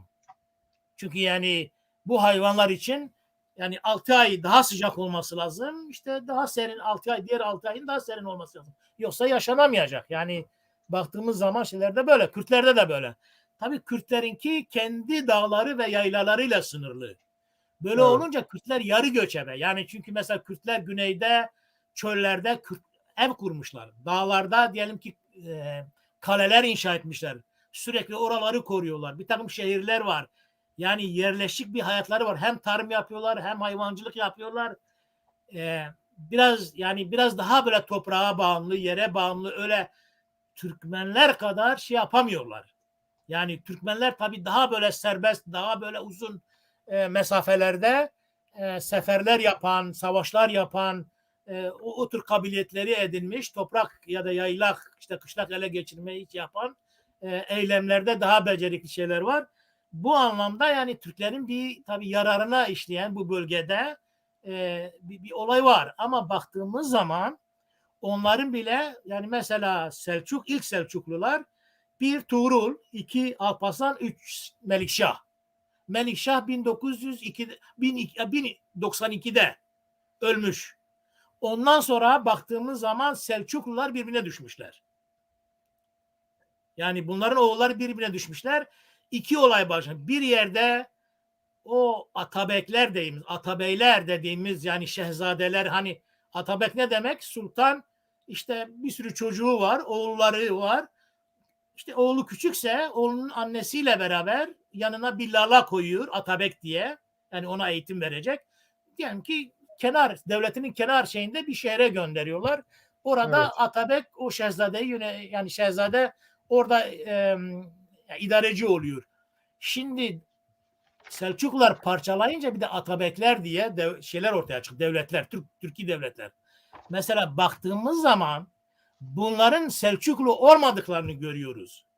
Bunların aslında o Türkmen köle kökenli Türkmenler olduklarını görüyoruz. Yani Türkmen değil de o daha önce köleleştirilip o Abbasi ordusunda eğitilip işte orada büyüyüp orada vezir olmuş olanlar var, emir olmuş olanlar var, alim, lala olmuş olanlar var. Ve bu baktığımızda mesela Zenginler, Artuklular, işte güzeller, yani bunlar aslında büyük çoğunluğu e, bu atabekler kölelikten yani büyümüş, emir olmuş insanlar var ve bunlar Selçuklu değil. Selçuklulardan Melikşah'tan itibaren dağılmışlar, gerilemişler. Ondan sonra Anadolu'da yani Abbasi ve Fatimi devletinin dışında Roma İmparatorluğu'nun içerisinde bir Selçuklu hareketi var. Yani onu bu İran'da yerleşmiş olan ya da Abbasi devleti üzerinde yerleşmiş olan işte ta Horasan'dan diyelim ki Şam'a kadar Antakya'ya o Abbasi devleti ve Fatimi işte o zaten Halep, Urfa, o Şam o bölgeler bazen Fatimilere geçiyor, bazen Abbasilere geçiyor. İşte oralara kadar gidip yöneticilik yapan Selçuklulardan ayırmak lazım. Yani Selçuklular Abbasi devleti içerisinde başladılar ama Abbasi devleti içerisinde Melikşah'tan itibaren de dağılmaya başladılar. Bunların yerine Evet. Atabekler geçti. Baktığımız zaman aslında bu Atabeklerin mesela işgal ettiği, Kürdistan'ı işgal ettiği kadar Selçuklular o kadar işgal etmemişti. Yani bakın Mahmut, mesela Mahmut ve Berk evet. Zengiler, Artuklular, Eldigüzeller yani Azerbaycan'ı işgal ettiler. Diyelim ki Hakkari, Zengiler işte mesela Hakkari, Artuklular, Mardin, Diyarbakır o yöreyi işgal ettiler. Kendi devletleri kuruldu. Bunlar niye? Çünkü Selçukluların ve halifeliğin dağıldığı dönem. Yani şey dönemi de başlıyor bir ara. Yani artık Moğollar doğudan gelecek, işte geliyor, tehditler geliyor. İşte Selçuklular dağılıyor. O dönemde Darül Harp yani Hristiyan dünyasında Roma İmparatorluğu sınırları içinde gaza yapan Rum Selçukluları aslında artık öne çıkıyor. Ve bu Evet. Rum Selçukluları da Anadolu, yani daha doğrusu Büyük Selçuklular denen o İran, Acem Selçukluların iradelerine rağmen yani onlarla savaşıp onları öldürmelerine, onların önüne engel koymalarına, o konuda Bizans İmparatorluğu'yla işbirliği yani engellesinler diye yapmalar, danışmenlere işbirliği yapmalarına rağmen onlar büyüyor. Yani Evet. baktığımız zaman aslında bu tarihi böyle biraz koparmamak lazım. Yani aslında bizim kayıplarımızın büyük çoğunluğu Kürtlerin demek istiyorum yani. Atabekler dönemi ve esas olarak Moğollar. Yani mesela Avrupalı yani tarih akademisi Cambridge Üniversitesi'nin ekolü o İran tarihini ben tavsiye ederim izleyicilerimize de. Onlar çok daha böyle bugüne kadar görebildiğim en değerli araştırmaları yapan, bize en daha böyle geniş perspektifi açan bilim insanları ve çok güzel şeyler yazmışlar. Onlara baktığımız zaman yani e, esas Moğolların tahribatları yani şehirleri mesela Bağdat'ı, başka şehirleri Tebriz'i, işte Kafkasya'da, Azerbaycan'da diyelim ki bu Şam'a kadar Memlük işte bu Memlükler var ya şeyden sonra Eyyubilerden sonra gelen işte bir onların önünde oraya kadar gelmişler. Onlar biraz direnmişler ve daha güneye gidememişler. Yani halen diyelim Şam'a yani gidip gelme olmuş ama tam egemenliklerini alamamışlar. Suriye'de diyelim durmuşlar. Yani Fırat Nehri'nde falan diyebileceğimiz daha güneye gidememişler. Fakat oradan başlamışlar ta İzmir'e kadar, ta İstanbul'a kadar gitmişler. Evet. Osmanlı Devleti'ni mesela ele geçirmişler. Osmanlı Devleti'ni 4. padişahından sonra vasal yapmışlar. Yani fakat Kürdistan'da da böyle. İşte İranlılar da yıkmış. Yani biz yalnız değiliz ki. Yani Araplar çökmüş, Abbasi Devleti çökmüş, İranlılar çökmüş o devletler. Yani biz sanki böyle Kürtler biz çok aptaldık. Kafamız çalışmıyor. Yani öyle bakmamak lazım. Bir yerde Türkler yani aslında tarih meselesine değinecektik. Yani bizim tarihteki anlaşımımızı değiştirmemiz lazım. Yani tarihte kendi Kürt tarihini ortaya çıkarmamız lazım. Evet. Yani düşmanlarımızı da karşı partnerlerimizi de kendimizi de yeniden tanımlayan bir tarih anlayışıyla ortaya çıkmamız lazım. Çıkmadıkça biz yani ya tarihimiz yok ya yokuz ya da işte başkalarının tarihinde figüranız yani. Halbuki kendi milletimizin biyografisini kendimizin yazması lazım. Evet. Bu açıdan yaklaşınca görüyoruz ki yani öyle yani o kadar şey değil. Yani başka ondan sonra gelen dönemler aslında yani o ilerlemeleri sağlamış. Yani onlar Moğolların o tahribatları olunca ondan az etkilenen, ondan en uzak olanlar kar etmişler mesela. Osmanlılar. Evet. Kek Murat, sizin dediğiniz şekilde yaklaştığımız zaman Bizans'ız yerli bir güç değil. Aynı şekilde doğudan gelen Selçuklar da yerli güç değil. Ama gelip buradaki toprakları işgal ediyorlar. Bir kere bu bir haksızlık. Peki Selçukluların işgali yerine Malazgirt'te Bizanslılar başarılı olmuş olsaydı şimdiki durum nasıl olurdu? Ya tabii spekülasyon yapabiliriz ama Evet. bu 1,5 saatimiz 2 saate yaklaşır. Evet. Spekülasyon yapalım mı? O zaman son şeyi söyleyeyim. Tabii benim spekülasyonlarsa belki başka zaman bu tür evet. bu tür şeylerle sınırlandırıp bir program belki yapmak daha iyi olur belki. Evet. Şimdi İnsan tabii tartışmak iyidir aslında. Sizin sorunuzun tabii çok önemli şeyi var. Yani önemli aslında. Evet. Aslında Peki bir de onu biz unuttuk. Bak mesela yani Bizans ordusu aslında kendi içerisinde zaten birbirine düşman. Mesela geldiğinde diyelim ki öncü orduyu gönderiyor. Alparslan'ın önüne çıkan ordu var ya 20.000 kişisi Alparslan'la savaşmadan kendi imparatoruna da haber vermeden Anadolu'ya yani Roma'ya geri dönüyor. ya yarısı Neden? Çünkü dönüyor. daha Yarısı dönüyor. önceden beri Konstantin'de krallık yüzünden yani onlar diğer işte kral olmasını istedikleri başka bir şeyin taraftarları ve Roman Diyojen'in kaybetmesini istiyorlar. Ya da diyelim ki kuzeyde Ermeniler, Gürcüler Bizanslılardan o kadar çekmişler ki Bizanslar onları o kadar rahatsız etmiş ki, onları o kadar sıkıştırmış ki, o kadar şey yapmış ki pek çoğu diyelim ki gönüllü savaşmamış hatta şey yapmamış yani Bizans yenilsin diye. Yani Roma İmparatoru. Kendi içlerinde mesela başka şeyler var. Bir sürü böyle anlatılan şeyler var.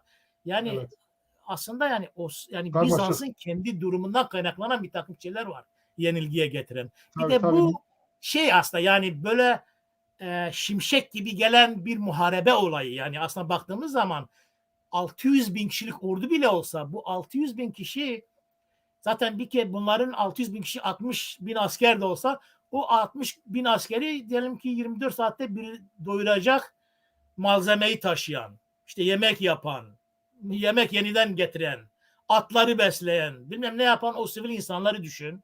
Ondan sonra işte işin hendek kazanı var, işin diyelim ki tank ya o top mancınık kullananı var, öncüsü var, artçısı var.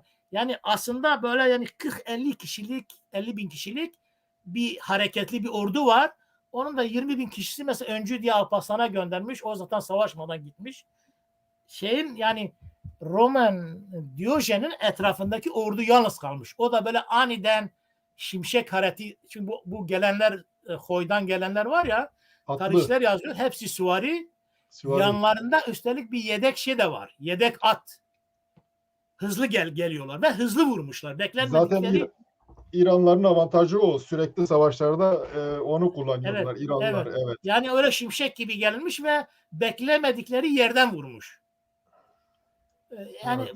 biraz da yani aslında böyle rast gelen bir takım olaylarla bir muharebenin kazanılması olaydır aslında. Yani Ya, yoksa öyle 15 bin kişiyle 600 bin kişi ya da 400 bin kişi ya da 200 bin kişi karşı karşıya gelmemiş.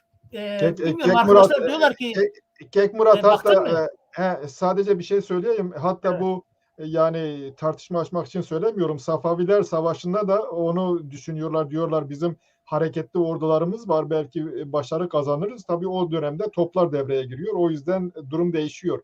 Bu Evet, doğru. şeyle ilgili Türkleştirme ile Ateşli ilgili silahlar, evet. evet, Türkleştirme ile ilgili tabii Osmanlı Devleti Timur'dan sonra 2. Beyazıt döneminde sanıyorum kendi ırkını Orta Asya'ya bağlıyor, Türkleştirmeye bağlıyor.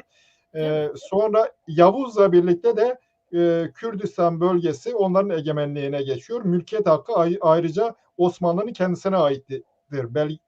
Beyliklere değil, Osmanlı'nın kendisine aittir. Böyle bir gelişme oluyor. Ondan O sonraki biraz dönem doğru değil. O evet değişiyor ha. merkezileştirme. Mesela o Kürdistan'daki bazı yerler diyelim ki Bitlis, diyelim ki Hakkari, o hükümetler sayılıyor ya, diyelim ki Evet. Botan, Bedinan, Soran. Bunlar mülkiyeti de Kürtlere ait. Ama bunun yanında diyelim ki bir Siverek ya da bir Diyarbakır hatta. Yani oraya daha önce bir Kürt emiri hiçbir zaman hükmetmediği için bir Kürt emirinin toprağı sayılmıyor.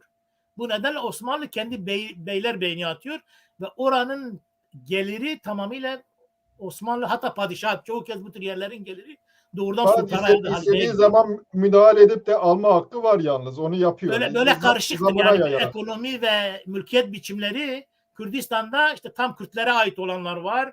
İşte farklı olanlar var. O iktalar bilmem Yalnız batıdaki yönetim biçimiyle doğudaki yönetim biçimi aynı değil. O konuda değil farklılık tabii. var. Evet. Özellikle Kürtlerin mülkiyetinin de olan yerler tam böyle feodal şeyler var yani. Evet. Bir de aşiret tabii ilişkileri var. Evet. Onlardan da gelen bir takım mülkiyet ilişkileri var. Yani ben sömürgeciliği o dönemle başlatmak istiyorum. Neyse onu Olabilir, evet. geçelim. Evet. Sorular varsa soruları alalım. Bir zahmet Peki yani tabii sorular evet. Arkadaşlar artık siz yorumlar var. isterseniz bir görüşün. Ne diyorlar? Geniş yorumlar var.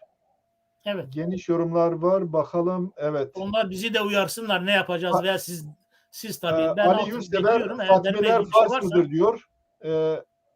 Fatimiler Fars mıdır diyor Ali Yurtsever. Fatimiler yok. Fars değil. Fatimiler Arap. Yani Fatimi ailesi kendisini Hazreti Fatma'nın şeyinden sayıyor. Soyundan sayan bir şey. Bunlar biliyorsun Kuzey Afrika'da önce bir başladılar. Bu şeyde bu Berberilerin yaşadığı o Kuzey Afrika'da o bölgelerde İslamlaşma olayı oldu. Sonra diyelim büyüyüp gelişip bir batıya gittiler. Bir kısmı gelip Fatimi devletini kurdular. Bir kısmı da daha doğrusu doğuya gelerek Mısır'a, Kahire'ye. Bir kısmı da biliyorsunuz şeye gittiler. Yani o batıya Fas'a, sonra Cebeli Tarık olayı var. Endülüs olayı var. Öyle gidiyor yani Avrupa'da Endülüs Emevilerini kurdular falan. İslam'ın öyle gidişi var ama Kahire'dekiler Fatimiler kendilerini işte Seyyid Fatma, Hazreti Fatma'nın neslinden sayan Fatimiler işte. Yalnız İran'dan giden Yalnız bir halklar sürü tabii farklı. Yani mesela evet Kürtler var. İran'dan giden bir sürü bilim yani önder kişi orada görev alıyor. İsmaili hareketinde sanıyorum. Tabii. Kürtler ve İranların şeyi var, etkisi var. Başka bir Zaten soru zaten vardı. Ali İslam bir Yurtsever. şey daha söyleyeyim. İslam gelmeden önce henüz İslam gelmemiş Sasani devleti o kadar bir ara gelişmiş ki yani Evet. Yemen'i de katmış topraklarına ve en son ta Kahire'ye kadar Mısır'ı da topraklarına katmış. Evet. Yani Sanıyorum Sasani ya devleti oralara kadar gitmiş. Sudan'a Oraya kadar baktığımız hatta. zaman yani Evet. Kürtlerin de diğer Fars kökenlilerin de ta oralara kadar o dönemde gittikleri söylenebilir yani. Evet. Kürt Seyitler Arap mıdır? Sorarsan kendilerine Kürt diyorlar. Niçin? Kim? Kürt Seyitler Arap mıdır? Sorarsan kendilerine Kürt diyorlar. Niçin diye bir soru var. Tabii şimdi özel olarak hepsini tek tek araştırmak lazım. Yalnız bir gerçek var. Seyit olmanın getirdiği bir takım ayrıcalıklar, yani hem manevi ayrıcalıklar hem maddi ayrıcalıklar vardı. Tarihte tabii kendisini seyitliğe bağlayan ve Arap olmadığı halde bağlayan pek çok şeyler var. Yani mesela Şah İsmail aslen Kürt, ataları Kürt, diyelim ki yazılmış da onlar hakkında secereleri de var. Ama şeye yetişmek için yani iki olay denemişler. Bir, kendilerini Hazreti Ali'ye bağlamışlar. İkincisi Hazreti Hüseyin aracılığıyla Ali'ye bağlamak istemişler. Çünkü yani o dönemde Meşruiyet. diyelim ki 3. Yezgird'in yani ya onlardan evlenmiş, şimdi tam benim o konuda bir kitabım da var. Yani onu da belirttim ama şu anda hatırlamıyorum. Yani ya ondan evlenmiş ya da kendinden bir kız onlara vermiş diye biz işte Hüseyin'i kolundanız.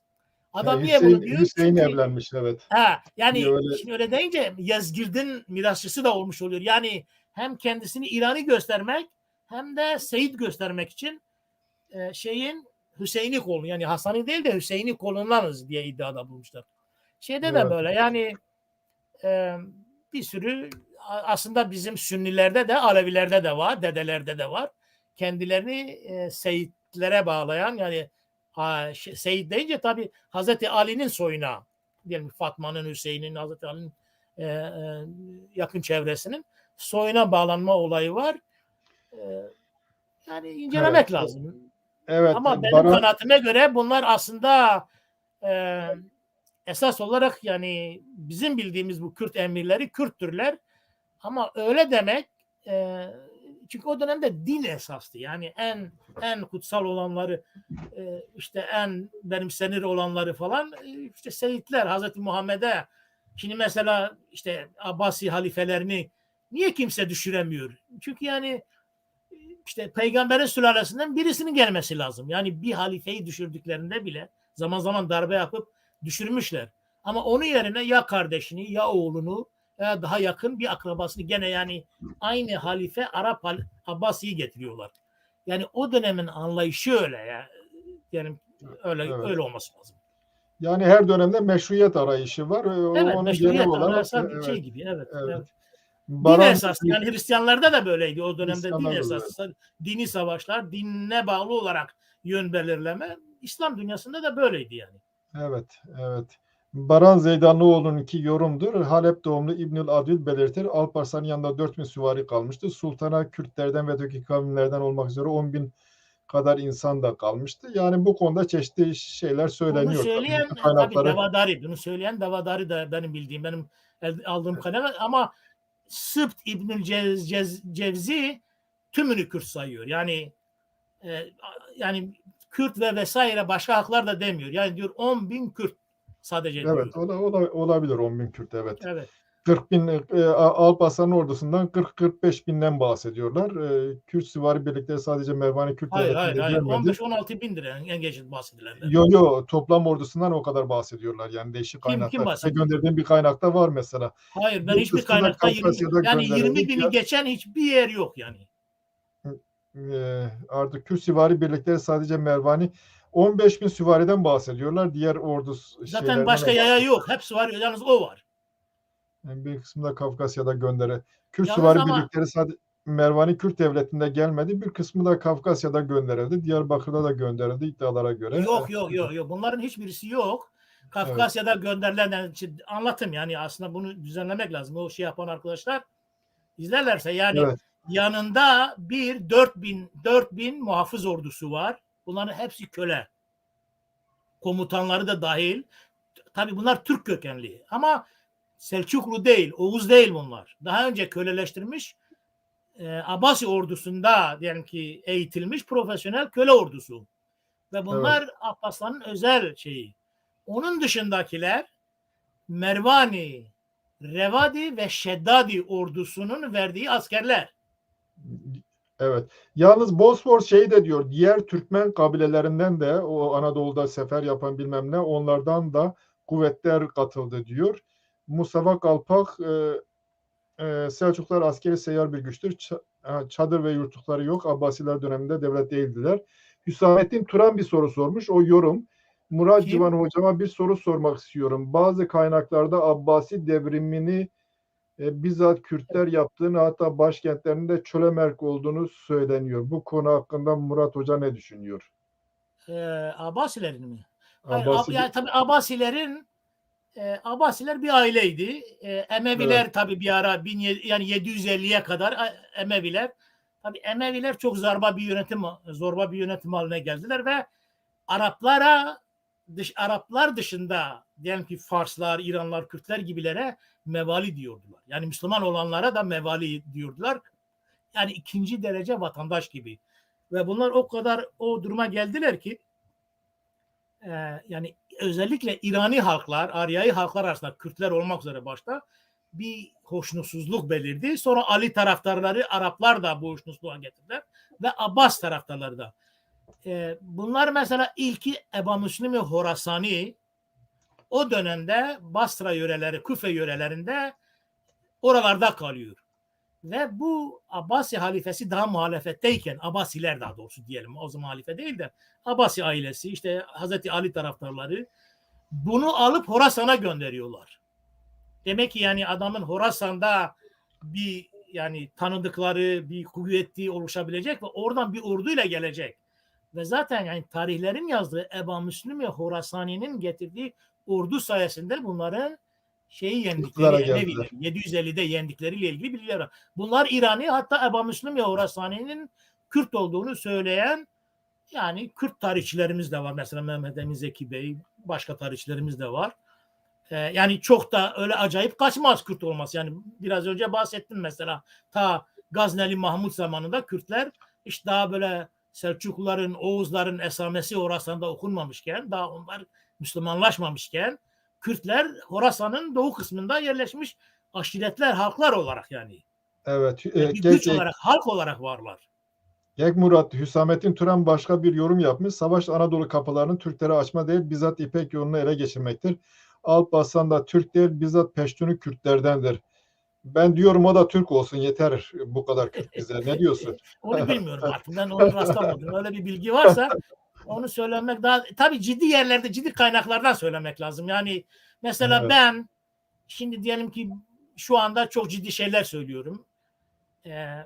Ben istiyorum ki yani öyle ciddi kaynaklar olsun ki yani benim savunduğum şeyler en uzman Türk tarihçisine karşı da karşı karşıya geldiğim zaman cevap verebileyim. Yani öyle herkesi Kürtleştirmenin, herkesi işte şu yapmanın, bu yapmanın ya bir defa şeyi olmaz ama kendi tarihimizi de araştırmak, biz neysek onu da ortaya çıkarmak elbette ki yani ben diyorum ya bağımsız kendi tarihimizi oluşturmamız, kendi biyografimizin artık merkezde Kürtlerin olduğu bir roman yazmamız lazım. Bir biyografi yazmamız lazım. Yani benim tezim bu yani. Biz bunu yapmadıkça efendim falan tarihinde, Farsların tarihinde işte Kürtler falan figüranlığı yapmış. Bilmem Selçukluların falan şeyinde Kürtler böyle figüranlık yapmış. Yani biz figüran olmaktan o hani ben işte göstermedik. Bir video bir ara bir seminerde göstermiştim ya. Çamurun içerisinde, çatlak çamurun içerisinde balık arayan adım gibi. Aa bir balık da buradan çıktı. Ya halbuki bu çamur ya. Kürtler yok. İşte Kürtler ezilmiş, Kürtler çökmüş, Kürtler asimile olmuş. Bu balık nereden çıktı? Halbuki evet. bizim böyle okyanusu bulup o okyanusun doğal ortamı içerisinde böyle canlı canlı yüzen balıkları anlatmamız lazım. Kendimizi anlatmamız lazım. Yani öyle bir tarihi platform paradigma oluşturmamız lazım. Fikriye Yüksel'in aslında dediği önemli. Belki Kürtler şimdi neyse eminim o zaman da oydu. Büyütülen, abartılan Selçukluların bir kılıç darbesiyle darmadağın eden Haşhaşi Hasan Sabat değil mi diye bir şey sormuş. Bunlar arasında çatışma var. Tabii şeyin Selçuklulara karşı yeni İsmaili hareket gelişir. Onlar içerisinde Hasan Sabah önemlidir. Gazali de onun Tabii. talim terbiyesinden etkilenir. Sanıyorum şeyin toprak Türklere ilk sahiplenmesi. saldırdıkları doğuya gelirken yani batıya gelirken Hasan Sabahlar onlardır ilk şey yaptıkları. Ama onlar da ta böyle sonradan yayılmışlar. Daha ta Suriye'ye, Antakya'ya, Şam'a kadar yayılmış yani o Şam yani Bilad-ı Şam'a diyelim o geniş Şam bugünkü Suriye diyelim. Suriye, Filistin ve İsrail topraklarına öyle düşünün baktığımız zaman bunların çok büyük bir egemenlik alanı oluşturdukları ama böyle çok böyle seyyar onlarda, çok böyle hareketli, çok böyle atak ve çok şey yapan yani böyle eğitim almış, ölümü göze alan yani böyle bir sistem geliştirmişler ve böylece yayılmışlar ve büyük bir Evet. rol oynamışlar. Yani kimisinin Şu, korkulu rüyası olmuşlar, kimisinin evet. kurtarıcısı olmuşlar. Şöyle bir şey oluyor. Selçuklar kendi ordu komutanlarına mesela toprak sahiplerinin elindeki toprakları alıp dağıtıyorlar. Örneğin Şedadi mıntıkasında topraklarının bir kısmını kendi iki generaline verir. Buna tepki olarak da zaten bu şey hareketi gelişir. Hasan Sabah'ın hareketi gelişir. Dara'nın vardı bir şey. Ne oldu? Kayboldu. Dara Kürtler Bizans İmparatorluğu'nun egemenliği altında kalsaydı acaba Kürtlerin durumu nasıl olacaktı diye Ya sormuş. Yunanistan bilemeyiz gibi ki ama oldu. mesela Ermenilerle Gürcüler diyelim ki onların egemenliği altındaydı. Yani en başta onlar mesela çok büyük zulüm etmişler Ermenilerle Gürcülere. Evet. Urfalı Mateus'u insan okuduğu zaman Bizanslılardan böyle ne kadar nefret ettiğini orada çok iyi görüyor.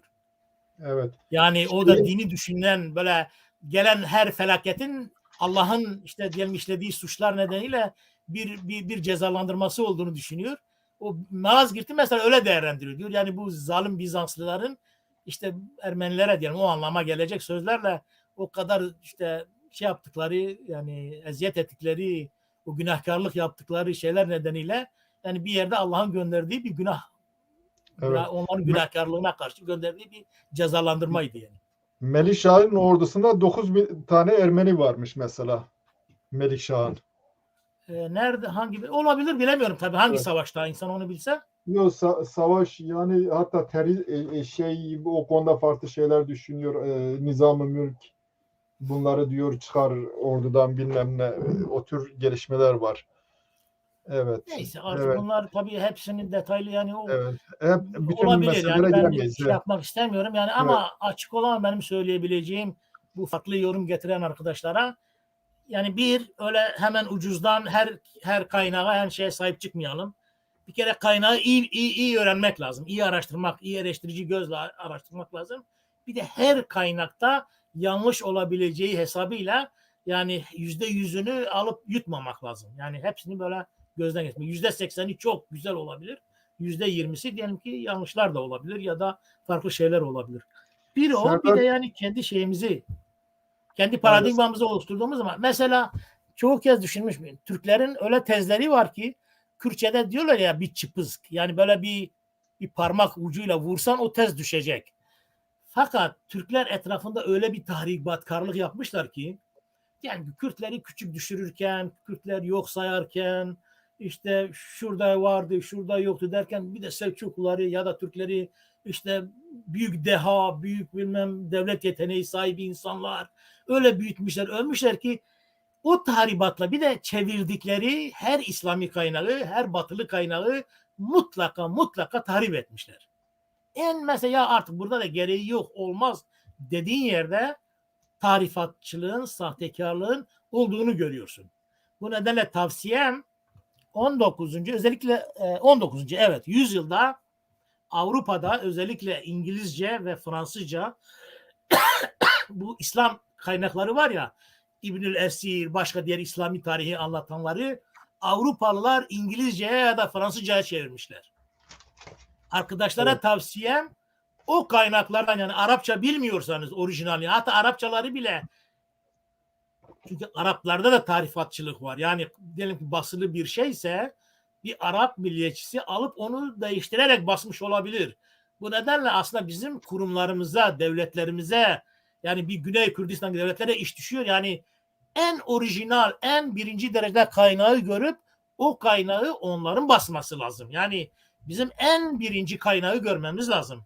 Bir de bizim yani Avrupalılar gibi işte arkeolojik verilerle işte para meselesi, pul, sikke bastırma, diyelim kitabeler, bir takım başka böyle arşiv kaynakları var. Onlarla doğrulatmamız lazım yani bir şey varsa. Doğrulatmadığımız zaman ihtiyatlı olmalıyız. evet. En ciddi Hatta kaynaklara yönelmez. Yani en çok bizim ihtiyacımız var. Hatta karbon testi uygulamak lazım. Mesela bu Alevi ocaklarında bulunur. Bir bakıyorsun herkes sanki yarış içerisindeki değişik ocaklar, Seceleler kendisi değil ne mi? kadar eski olursa Muhammed'e o kadar yakın olur. Hazreti Evet. Muhammed'e. O yüzden tarihlerini gitmişler, ona atmışlar. Bir yerden damga vurmuşlar. Evet. Şimdi para verdiğin zaman o işler o zaman yapılıyormuş. Doğru. Sadece bugün senin test Yani yapman hem lazım. Sünnilerde hem Alevilerde yani Değil maalesef mi? onlar olmuş yani. Evet. O yüzden Sünnilerde de onlar o tür test şeyler var yani. yaptırmak lazım güvenirliği için. Belgenin Evet. ne zamandan kaldığıyla ilgili emin Evet doğru. olabilmek için. Evet doğru. Evet. Sanıyorum sonuna geldik. Kekdara'ya şunu söyleyebilirim. Bizans'ız şey olmuş olsaydı herhalde Batı'nın sınırları bugün başka bir yerde geçerdi. Öyle bir farklılık olurdu. Artık orada Kürtlere ne düşerdi bilemiyorum tabii. Yalnız bir şey söyleyeyim. Evet. Ben biliyorsun bir tezim daha var. Yani bu Evet. Selçuklular, bu Türkmen Selçuklular yani Tuğrul'un, Alparslan'ın muhalifi olan Selçuklular gelip Antakya'dan Anadolu'ya, İznik'e doğru giderken yalnız bunlar gitmemişler. Bak burada bu İslam dünyasında muhalif olan o baktığımız zaman da genellikle Şii ya da Alevi olan Türkmen Kürtler ya da Beyler Kürtler. Yani onlar Türkmen değil tabii. Çoğu gerçekten baktığın zaman yani büyük medreselerde yetişmiş alimler yani Kahire'de, Şam'da, Bağdat'ta, Tebriz'de böyle yetişmiş. Yani Kürtlerin çünkü öyle yani yerli halk. Yani böyle ilmi de bilen şeyler. Bir sürü bey var ve onlar da katılıyor. Mesela Kütahya'yı ele geçiren, fetheden ve Kütahya'yı kendi başkenti yapan Germiyaniler. Tire'yi, o Ege bölgesini ele geçiren Menteşalılar. Kastamonu'yu ve sonra Sinop'u da merkez edinen Candariler.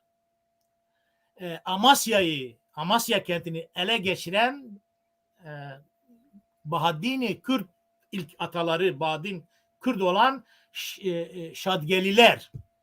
Bunlar İslam dünyasında bu böyleydi. Tamam Süleyman Şah Selçuklu Türkmenlerinin başıydı. Onlar Konya'yı ele geçiriyor. Başka şeyleri geçiyor. Onların toprağı oluyor. Ama diyelim ki Kütahya'yı ele geçiren, Kastamonu'yu ele geçiren, işte bu Ege bölgesini ele geçiren, Amasya'yı ele geçiren de İslami yasalara göre çünkü Darül Harp'tır ya yani Hristiyan olan Bizanslılardan ele geçirmiş ya Müslümanlar mülkiyet olarak onların hakkı oluyor. Evet. O Bir beyin de hakkı oluyor. tarihsel Roma ve İran çatışması devamı gibi bir Yani şekilde. aynen öyle. Yani öyle Evet. öyle. Öyle. Ve Şimdi de bunlar Kürt yani. Ve evet. çoğu da yani heterodoks inançları olan Kürtler. Evet. Sonra da Bazıları zaten. tabii Selçuklu merkeziyle işbirliği içerisinde olan Kürtler de var. Sünni Kürtler. Ama büyük çoğunluğu mesela Amasya'ya baktığımız zaman, Menteşe'ye baktığımız zaman, bu Candaroğullarına baktığımız zaman büyük çoğunluğuyla heterodoks inançları olan Kürtler ve bunlar tabii önce Türkmenler daha çok olduğu için bunlar kendi bölgelerini almışlar ama Türkmenler daha büyük bölgeleri ele geçirmişler ve birinci derecede yani şey olan Süleyman Şah'ın soyundan gelen yani Kılıç Arslanlar işte ondan sonra gelenler olmuş. Ama bunlar uç beyi ya da sahil beyi olarak bu yetkilerle kendi varlıklarını ve devletlerini Selçuklu'ya bağlı korumuşlar. Sonra Moğollar gelince, Selçuklular dağılınca bağımsızlıklarını ilan etmişler. Yani bütün bu saydığım beyler hepsi Kürt bu bağımsızlığını yani Menteşa'da, Germiyan'da, Manisa'da, Amasya'da ve Kastamonu ve Sinop beyleri de ona daha çok vasallık yapan başka beyler de var. Yani Evet. Hamitoğulları var, Ramazanoğulları var. Aslında bu beylikler meselesini bir başka programda görüşmek lazım. Uzun bir konu. Evet. Özellikle bugünkü tarihe de ışık tutacak şeyler Tabii, barındırıyor. tabii. Evet. Umarım daha ileriki tarihlerde fırsat buluruz buna. Şimdi 2 saat 15 dakika oldu neredeyse. Çok oldu gerçekten. Bu yüzden Kek Murat burada bitirelim diyorum ben. Başka söylemek istediğiniz kısaca bir şey var mı? Yok. Ben artık Evet. bitirelim diye düşünüyorum. Evet. Arkadaşlar bizi izleyenleri de yani epey rahatsız ettik. Belki yorduk. Evet. Bitirsek Yorulmuş iyi olur. olabilirler. Bizi izledikleri için kendilerine teşekkür ederiz. Tabii. Sağlıcakla kalın. İyi hafta sonları. Ben de teşekkür ederim size de özellikle. Evet. Ben teşekkür ederim. teknik ve yönetim yerinde çalışan arkadaşlara da ve izleyicilerimizin hepsine teşekkür ediyorum. İyi geceler, iyi akşamlar, iyi geceler. İyi geceler.